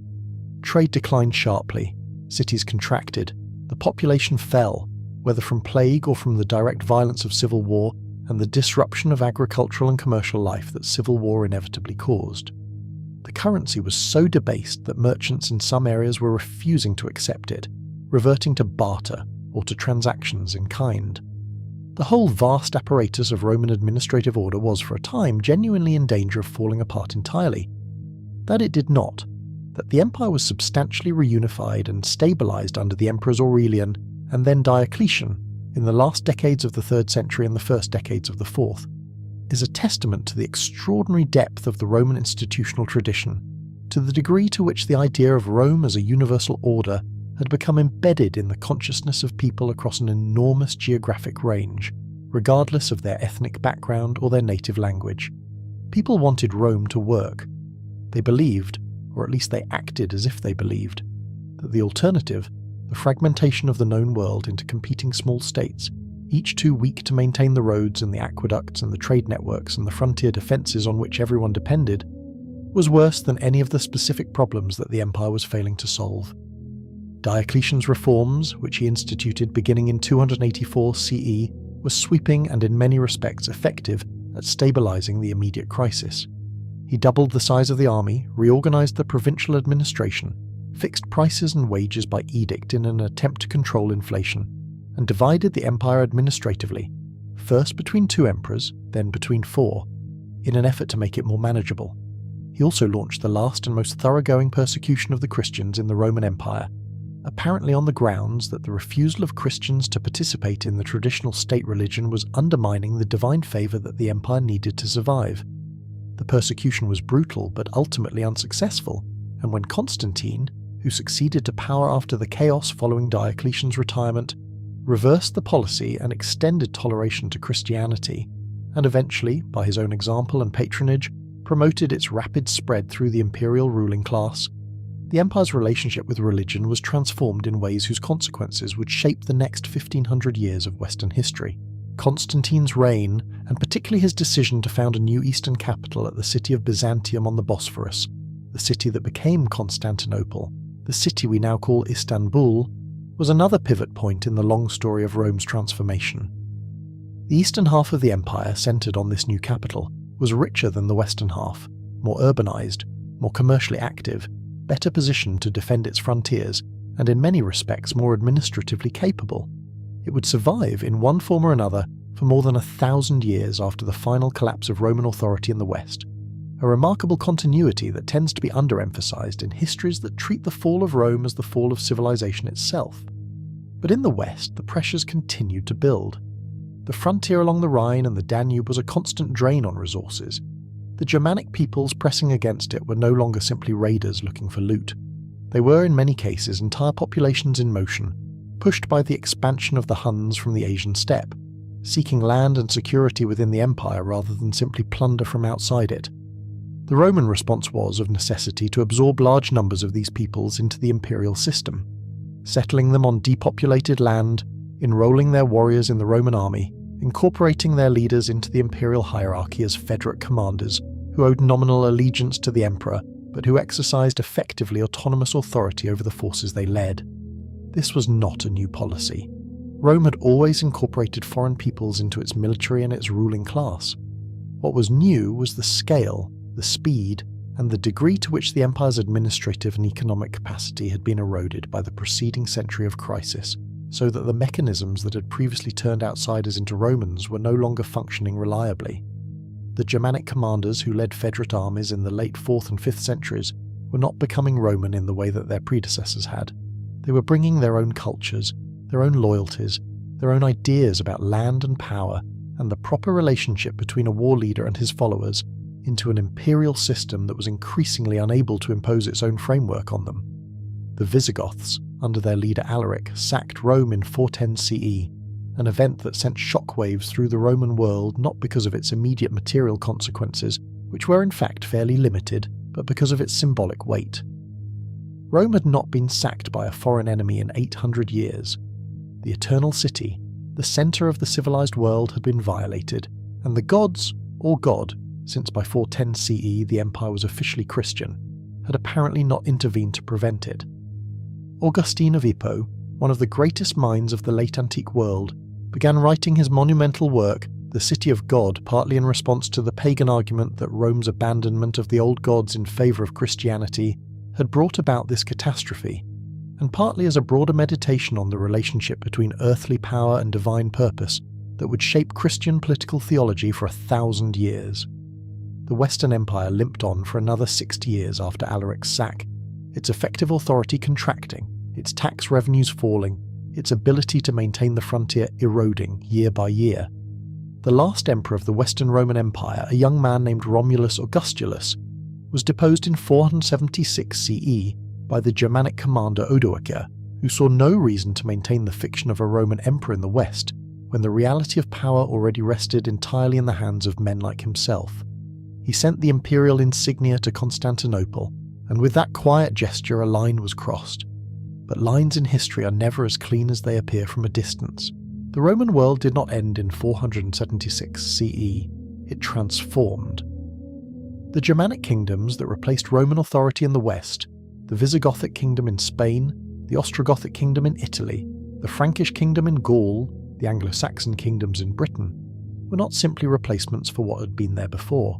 They were hybrid entities, mixing Germanic traditions of leadership and community with Roman law, Roman administrative practice, Roman Christianity, and the Latin language that remained, even after the collapse of centralized political authority, the language of the church and of whatever literacy survived in the West. The population of the western provinces fell, perhaps significantly, over the course of the 5th and 6th centuries, from plague, from the violence of civil war and barbarian raiding, from the collapse of the agricultural systems that depended on the maintenance of roads and irrigation works and the market networks that had made specialized production rational. Cities contracted. The great public buildings of the Roman period fell into disrepair, their stone quarried for the walls of new, smaller structures. The road network was maintained imperfectly, and in some areas not at all. Trade continued, but at a reduced scale, with fewer goods travelling fewer miles. In the east, the Roman tradition continued in the form we call the Byzantine Empire, a state that called itself Roman and thought of itself as Roman, even as its culture became increasingly Greek in language and increasingly Orthodox Christian in religion, and as the centuries passed and it transformed into something genuinely distinct from what the word Roman had meant in the age of Augustus, or even of Constantine. The Byzantine Empire would continue for nearly a millennium after the fall of the West, preserving and transmitting the traditions of Greek and Roman learning, maintaining the most sophisticated administrative and legal system in the medieval world, and playing a central role in the history of the Eastern Mediterranean until the Ottoman conquest of Constantinople in 1453 CE finally brought it to an end. In the east, the Han dynasty of China had faced its own version of this long decline, and the pattern is instructive for what it reveals about the common dynamics of great civilization collapse. The Han dynasty's problems in its later centuries bore a striking structural resemblance to Rome's, a combination of military pressure on the frontiers from nomadic peoples of the steppe, internal political instability and factional conflict within the court, economic deterioration driven by the concentration of land in the hands of great aristocratic families who evaded taxation while the peasantry bore an ever-increasing burden, and a series of natural disasters and epidemics that strained the capacity of the government to respond and fed popular unrest. The Yellow Turban Rebellion of 184 CE, which grew out of a Taoist millenarian movement promising divine deliverance from suffering, mobilized hundreds of thousands of desperate peasants across northern China in what became one of the largest popular uprisings in the ancient world. The imperial government suppressed it eventually, but only by relying on the military power of regional warlords who used the crisis to establish independent bases of power that they were never fully persuaded to surrender. The Han dynasty dissolved in 220 CE into the Three Kingdoms period, a time of prolonged civil war and fragmentation that would not be resolved into a new unified Chinese state for another 3.5 centuries, a period of disruption and transformation roughly comparable in its scope and duration to the European Dark Ages that followed the fall of Rome.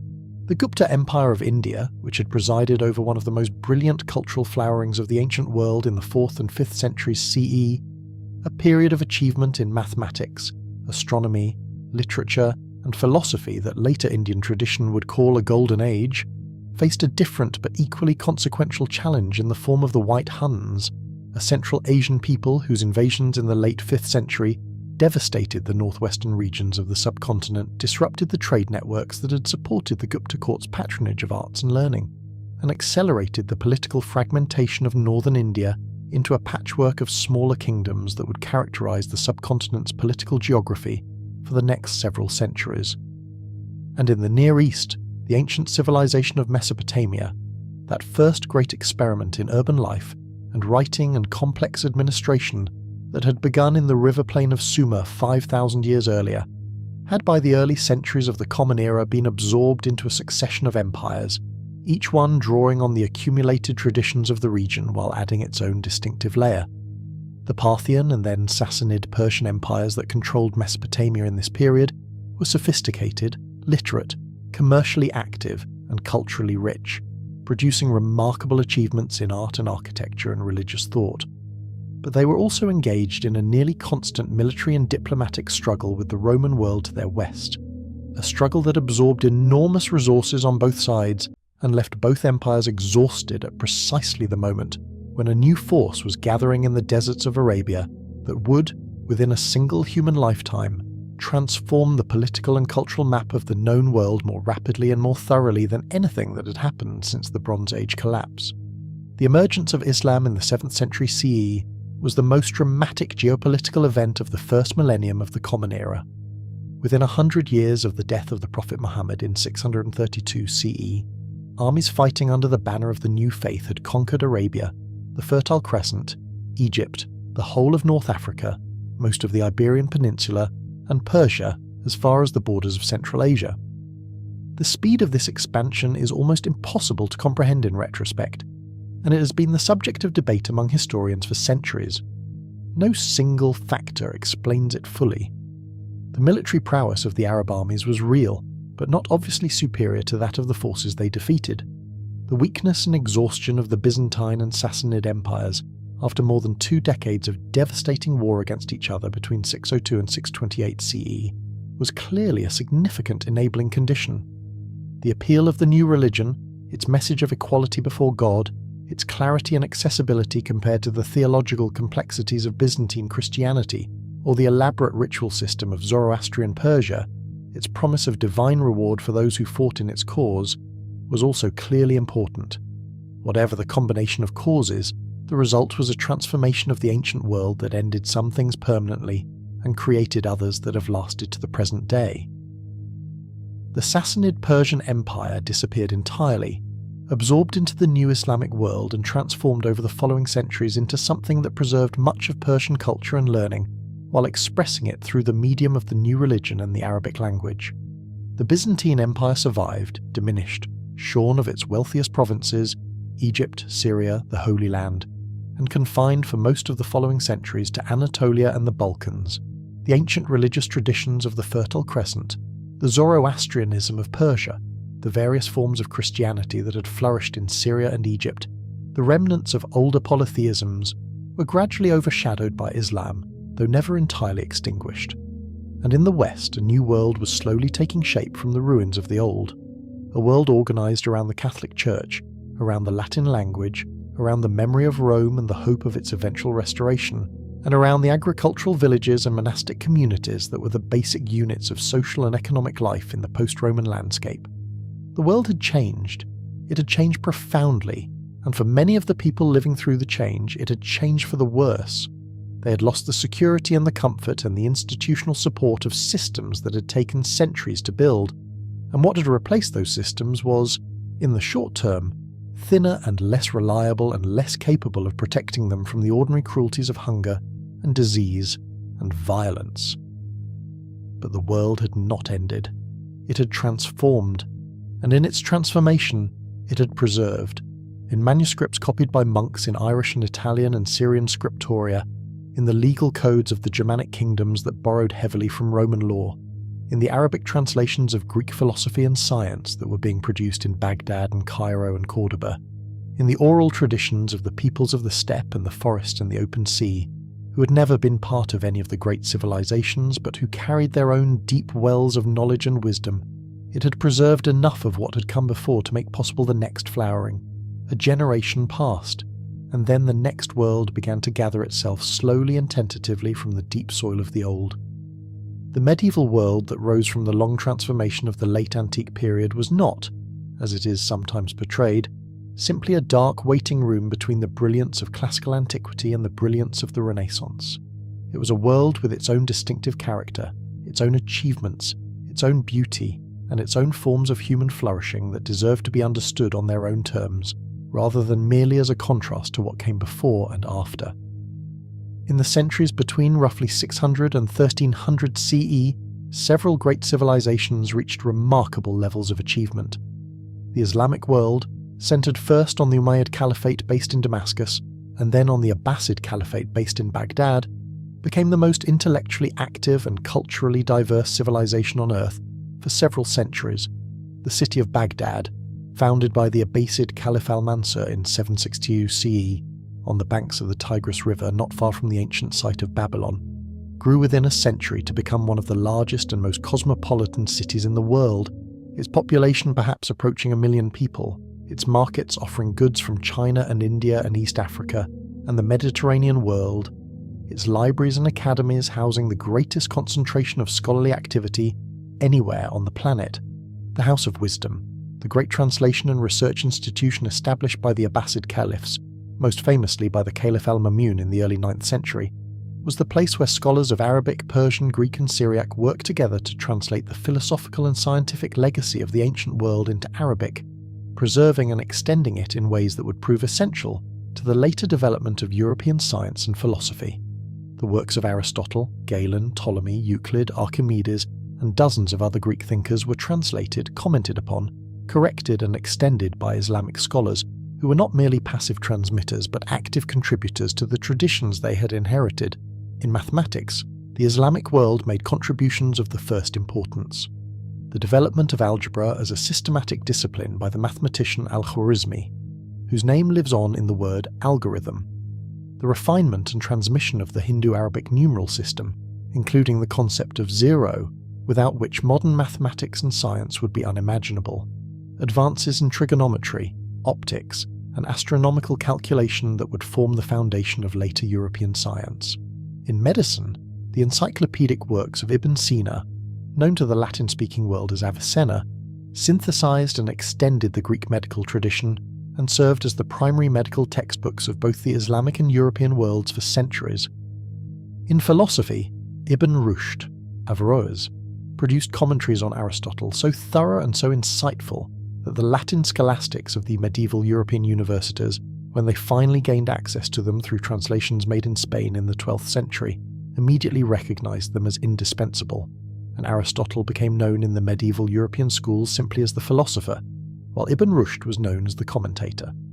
The Islamic world of the 9th and 10th centuries was also a world of extraordinary geographic breadth and cultural diversity.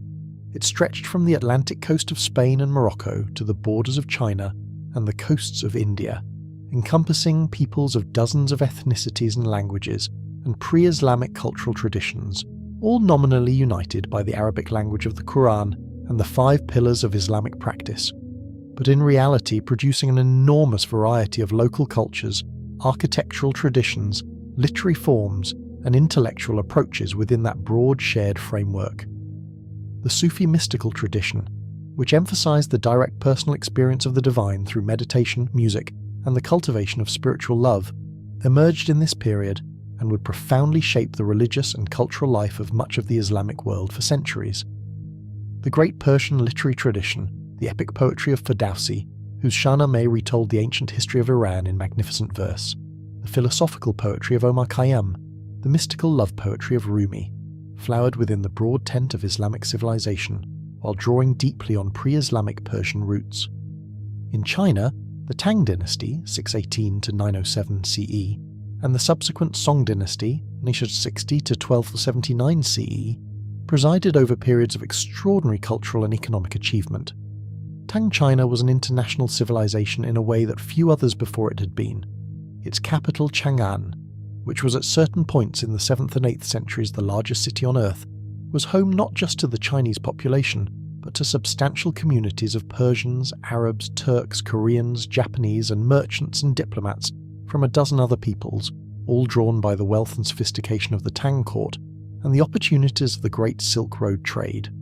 Tang poetry, which has never been surpassed in Chinese literary tradition and is still memorized by Chinese schoolchildren today, achieved in the works of poets like Li Bai and Du Fu a combination of technical mastery and emotional depth that makes it immediately moving even in translation across a gulf of 1300 years. The Song dynasty, which followed a period of fragmentation after the Tang collapse, was perhaps even more remarkable from an economic and technological standpoint. Song China saw the development or refinement of an extraordinary range of technologies that would not reach the Western world for centuries: printing with movable type, the magnetic compass, gunpowder weaponry, paper money, and a level of iron and steel production that would not be equalled in Europe until the Industrial Revolution. The Song economy was, by medieval standards, extraordinarily commercialized, with a large and active merchant class, sophisticated financial instruments, including letters of credit and paper currency, and a degree of urbanization. The Song capital Hangzhou had a population that may have reached 1.5 million people by the 13th century, that exceeded anything in the contemporary world west of China. In Europe, the medieval period produced, after the long contraction of the early post-Roman centuries, its own remarkable flowering. The great cathedrals of the 12th and 13th centuries, Notre Dame de Paris, Chartres, Canterbury, Cologne, were achievements of engineering and aesthetic ambition that rivaled anything the ancient world had built in stone, their soaring Gothic arches and vaulted ceilings creating interior spaces of a height and lightness that had never before been achieved in masonry construction, their windows of stained glass filling those spaces with coloured light that the medieval churchmen understood as a metaphor for divine illumination. The construction of a great cathedral was a community project on a scale comparable to the building of the Egyptian pyramids. It consumed the labour and resources of an entire region over the course of generations, required the coordination of skilled craftsmen of dozens of different specialties, and represented an investment of collective faith and collective ambition that went far beyond any purely utilitarian calculation. The universities that emerged in Europe in the 12th and 13th centuries, Bologna, Paris, Oxford, Cambridge, Salamanca, were new institutional forms with no precise precedent in the ancient world, communities of scholars organised around the systematic study and debate of an inherited body of knowledge, protected by royal and papal charters that gave them a degree of intellectual autonomy that, however limited by modern standards, was genuinely novel in the medieval context. The scholastic method they developed, the systematic application of a logical analysis to theological and philosophical questions, the careful weighing of authorities and arguments on both sides of a disputed question, the attempt to resolve apparent contradictions through careful distinction and nuanced interpretation, was, in its own way, a form of rational inquiry that laid important groundwork for the later development of what would become modern science.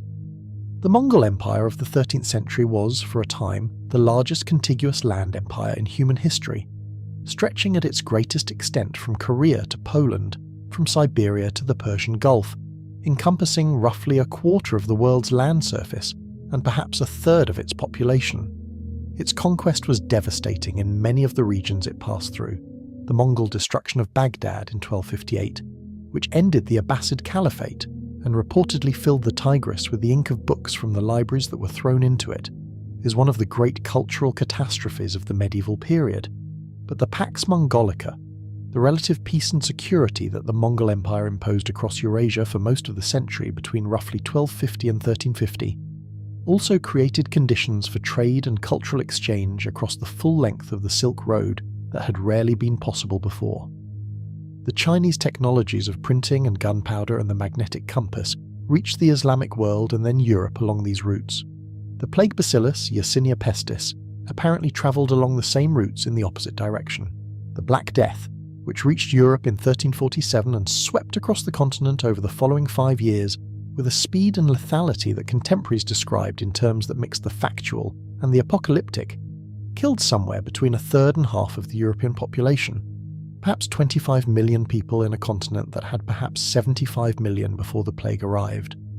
In some regions and some cities, the death rate was higher still, 60 or even 70% in some of the densely populated urban centres where the conditions for transmission were most favourable. The scale of the dying was beyond any framework that medieval European society had for comprehending mass death. The Church, which was supposed to provide comfort and explanation for suffering, was itself devastated. Monasteries emptied, parish priests died along with their congregants, the administration of last rites became impossible to maintain. The social fabric frayed in ways that took generations to repair. The Black Death was not the only crisis of the 14th century in Europe.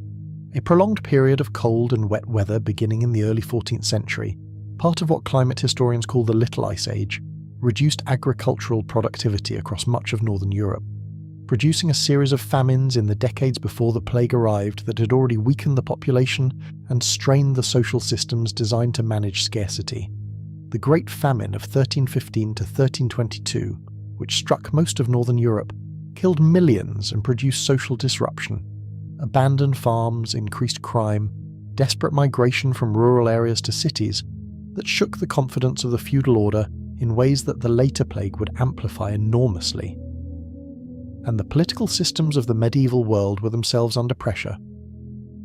The 100 Years' War between England and France, beginning in 1337, was not merely a military conflict but a prolonged economic and social disruption that affected the lives of ordinary people across two of Europe's most populous and prosperous kingdoms for more than a century. The Great Schism of 1378, in which the Catholic Church split between two and eventually three competing claimants to the papal throne, undermined the authority of the institution that was, in the medieval conception, the guarantor of the moral and cosmic order. The peasant revolts of the late 14th century, the Jacquerie in France, the English Rising of 1381, similar movements in Flanders and Catalonia, expressed the anger and desperation of agricultural populations whose lives had been disrupted by plague and war and famine, and who were no longer willing to accept, without protest, the demands of lords and churchmen who seemed increasingly unable to justify their privileged position. The medieval world, which had reached such heights of achievement in the 12th and 13th centuries, was by the mid-14th century in a state of multiple overlapping crises that would ultimately transform it into something new. The transformation was slow, as transformations always are at the civilizational scale, and it was not experienced as a clean break by the people living through it. But its direction was, in retrospect, discernible. Something old was ending, and something new, fragile, uncertain, not yet aware of its own name, was beginning to take shape in the ruins. The seasons were turning again. The long cycle was pressing forward, as it always had. And the question that lay beneath all of this, beneath the rise and the flourishing and the long, slow dissolution, repeated now across multiple civilizations and multiple millennia, was beginning to press itself into consciousness with an urgency that would only grow. Why did they fall? What force, or what combination of forces, was strong enough to undo what so many generations had spent so many centuries building? And was the pattern, once visible, something that could be understood, and perhaps with sufficient wisdom and sufficient care avoided? The thread that runs through all of these stories, through the Bronze Age collapse, through the fall of Rome, through the decline of the Han, through the end of the Gupta, through the crisis of the medieval world, is not difficult to find once you step back far enough to see the whole picture.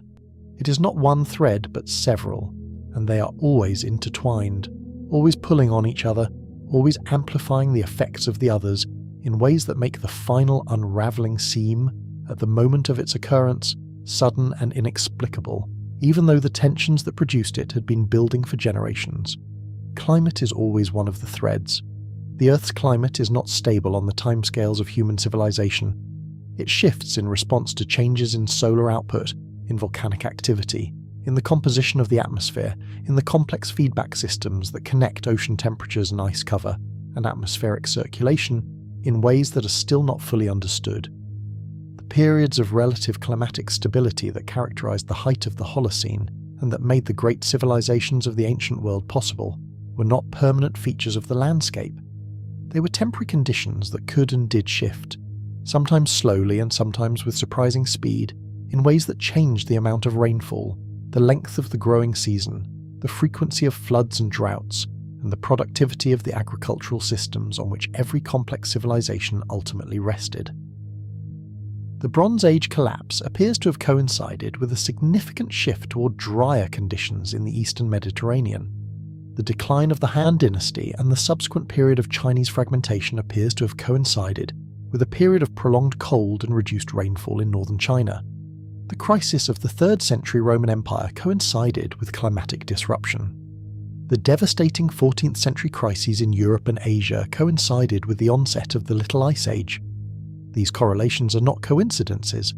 Agricultural civilizations are, at the base, dependent on the climate, and when the climate deteriorates significantly, the agricultural surplus that sustains everything above the farming level, the craftsmen, the merchants, the priests, the soldiers, the administrators, the scholars, begins to shrink, and the competition for the remaining resources intensifies, and the social systems designed to manage that competition under conditions of normal scarcity are placed under stresses they were not designed to absorb. Disease is another thread. Human civilizations are by their nature breeding grounds for infectious disease. dense urban populations, domestic animals living in close proximity to people, the movement of goods and people along trade routes that cover thousands of miles, all of these create conditions in which pathogens can evolve, spread, and reach populations with no previous exposure, and therefore no immune memory. The history of civilization is inseparable from the history of epidemic disease, and the largest epidemics in the historical record have consistently struck at moments of particular civilizational vulnerability, when populations were already weakened by food insecurity or political instability, and have consistently accelerated trends toward decline that were already underway. The Antonine Plague weakened an empire already straining under the pressures of frontier wars and economic deterioration. The Plague of Justinian, which struck the Byzantine Empire in the 6th century CE, killed millions and undermined Justinian's ambitious project of reconquering the western provinces of the old empire, contributing to the final closure of the ancient world. The Black Death struck a Europe already weakened by famine and economic stress, and accelerated the dissolution of the feudal order. The Columbian Exchange, which brought the diseases of the Old World to the Americas after 1492, killed the overwhelming majority of the indigenous population of the Western Hemisphere, by some estimates 90% over the course of the 16th and 17th centuries, and made the European conquest possible in ways that no military calculation alone can explain. Inequality is a third thread. Every complex civilization produces inequality. The specialization of labor and the accumulation of surplus inevitably create differences of wealth and power that tend, without active countermeasures, to widen over time. The gap between the palace and the field, between the merchant and the landless laborer, between the literate official and the illiterate farmer, is always present in complex civilizations and always represents a potential source of tension. When that gap widens beyond what the culture's mechanisms of legitimation can bridge, when the stories that explain why the powerful deserve their power and the poor deserve their poverty cease to be convincing, the social cohesion that holds a civilization together begins to erode. Not always dramatically, not always suddenly, but persistently, like water finding its way through a crack in a wall. The concentration of a land in the hands of great aristocratic families, evading taxation, absorbing the holdings of smaller farmers who could not survive bad years without falling into debt, was a pattern that appeared in the late Roman Republic, in the late Han, in the late Gupta, in the late medieval European economy, and in every other case it had the same effect. It reduced the tax base on which the state depended, increased the burden on the remaining taxpayers, reduced the independence and the resilience of the farming population, and created a class of powerful private landowners whose interests were not always aligned with those of the state, and who were increasingly capable of resisting its demands. Overextension is a fourth thread. Every empire that has ever existed has faced the tension between the benefits of expansion, new resources, new populations, new trade routes, new military manpower, and the costs of administration and defense, which grow faster than the benefits as the frontier lengthens and the distance from the center increases. Rome's frontier in the 3rd century was longer and more expensive to defend than it had been in the 1st century, while the economic productivity of the empire was not increasing at the same rate.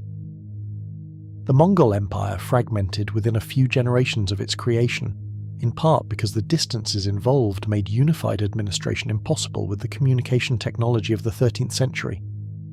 Every empire, sooner or later, reaches a point where the costs of maintaining what it has exceed the benefits of having it, and the question is whether the transition to a smaller, more sustainable arrangement can be managed deliberately and gradually, or whether it will be forced suddenly and destructively by external pressure. Complexity itself is perhaps the deepest thread of all. The anthropologist Joseph Tainter, in a study of civilizational collapse published in the late 20th century, argued that complex societies face a fundamental challenge, that the costs of maintaining their complexity tend to increase over time, while the marginal returns on additional complexity diminish. Early investments in organization and infrastructure, irrigation systems, roads, legal codes, administrative hierarchies, produce large returns because they solve large problems. But as the easy problems are solved, the remaining ones are harder and more expensive to address, and the additional layers of organization needed to address them produce smaller returns. Eventually, the costs of complexity exceed its benefits, and collapse, the rapid simplification of the social structure, becomes not a catastrophe but, from a purely economic standpoint, a rational response to an unsustainable situation. What makes it feel catastrophic is the human suffering involved in the transition and the loss of the accumulated knowledge and capability that the complex society had developed. This is not a comfortable idea. It suggests that collapse is not an aberration, not a failure of nerve or virtue or leadership, but a structural feature of the civilizational life cycle, built into the nature of complex social organization by forces that no ruler, however wise, and no reform, however comprehensive, can indefinitely overcome. It suggests that the question facing any civilization is not whether it will eventually face a crisis of this kind, but how it will manage the transition, how much of its accumulated knowledge and capability it will preserve through the simplification, and how long it will take for the next cycle of increasing complexity to begin. This is the pattern that emerges when you look at the whole sweep of the story. Not just one civilization, but all of them. Not just one collapse, but all of them, laid end to end and compared with each other. It is not a pattern of simple repetition, as if history were a wheel turning in exactly the same groove each time. Each civilization was unique, each collapse was shaped by its specific circumstances, and what emerged from each collapse was something genuinely new, shaped by the particular form of the preceding world and by the specific forces that had brought it down. But across the unique specifics, the same broad dynamics appear again and again, with a consistency that is difficult to dismiss as coincidence. And now the question that has been present implicitly throughout this entire long journey, the question that may be pressing itself upon you as you listen in the quiet of your room tonight, is the one that remains. We are the seventh civilization, or perhaps it is more accurate to say that we are the latest in a long series of worlds that have risen and flourished, and then, in their time, transformed beyond recognition into the seed of the next. The numbering is, of course, imprecise. The history of human civilization does not divide itself neatly into 7 or any other number of distinct episodes. It is a continuous river, fed by 1,000 tributaries, always moving, always changing in character, never simply stopping and starting again from nothing. But the pattern is real, and we are in it. The civilization we inhabit today, the global industrial civilization that has been taking shape for the past 300 years, that has connected every part of the world into a single system of trade and communication and energy consumption and cultural exchange, is, by the measures of complexity and scale, the most elaborate and capable human organization that has ever existed. Its cities are larger than any that came before. Its technology is more powerful. Its capacity to feed, clothe, and shelter large numbers of people is greater than any previous system. Its accumulated knowledge, stored not in clay tablets or papyrus scrolls or illuminated manuscripts, but in vast digital libraries accessible to anyone with a connection to the global network, exceeds anything that any previous civilization could have imagined. It is also, by the same structural logic that brought down every civilization before it, under pressures that would be recognizable to any student of the long arc of history. The climate is changing, and the change is accelerating in ways that threaten the agricultural stability on which every complex civilization ultimately rests.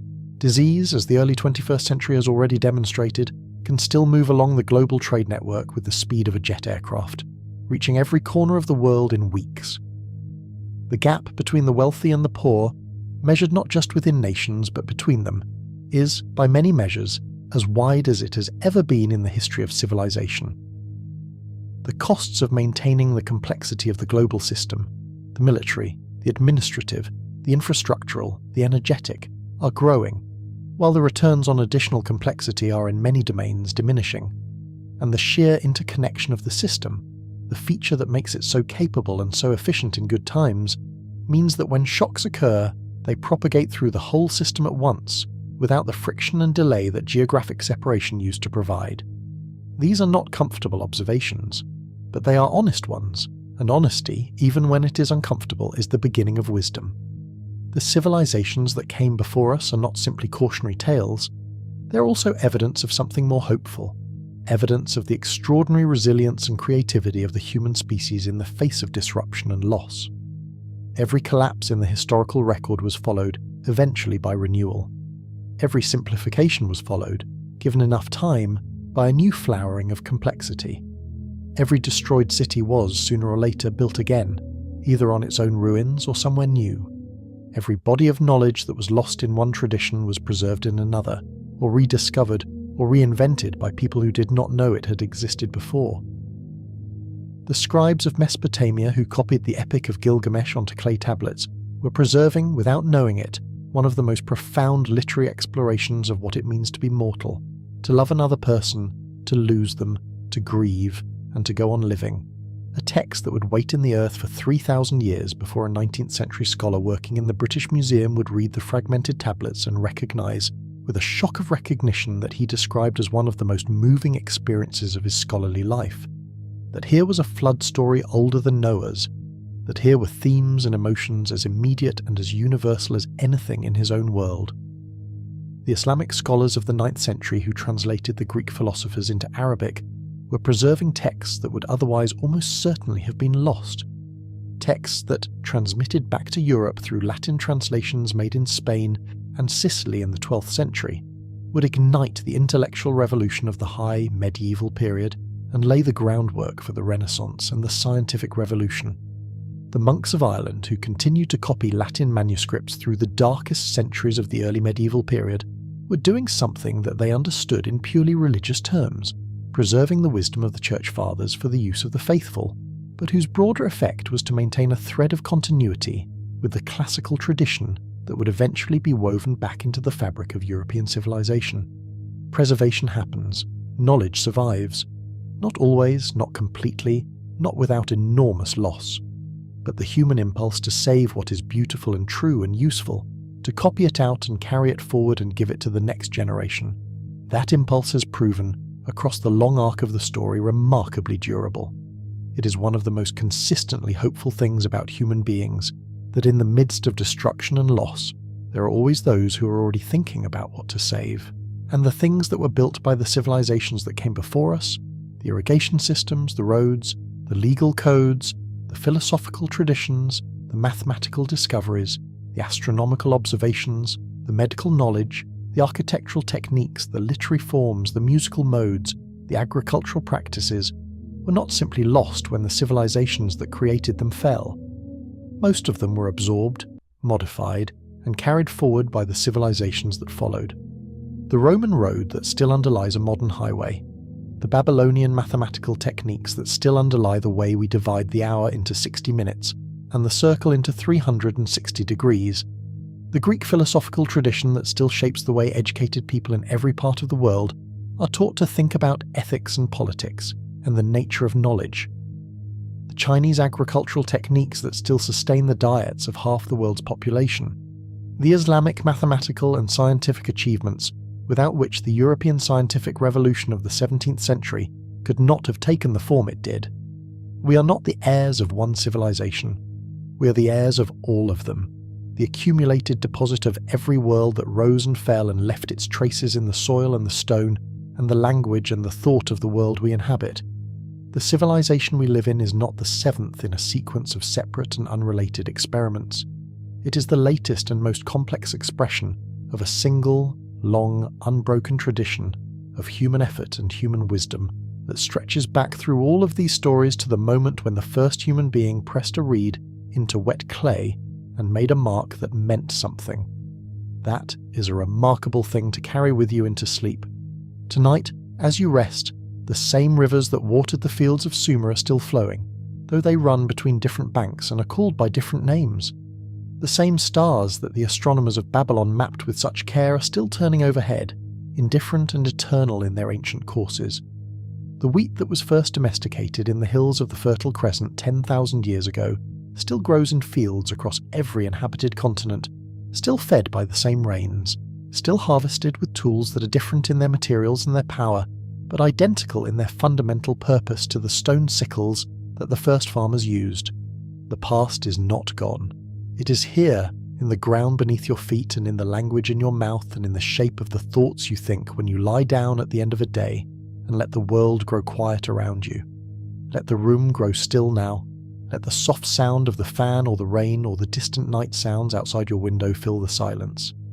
Let your breathing slow and let the long story of the world settle into the quiet place where memory and dream are not yet entirely separate.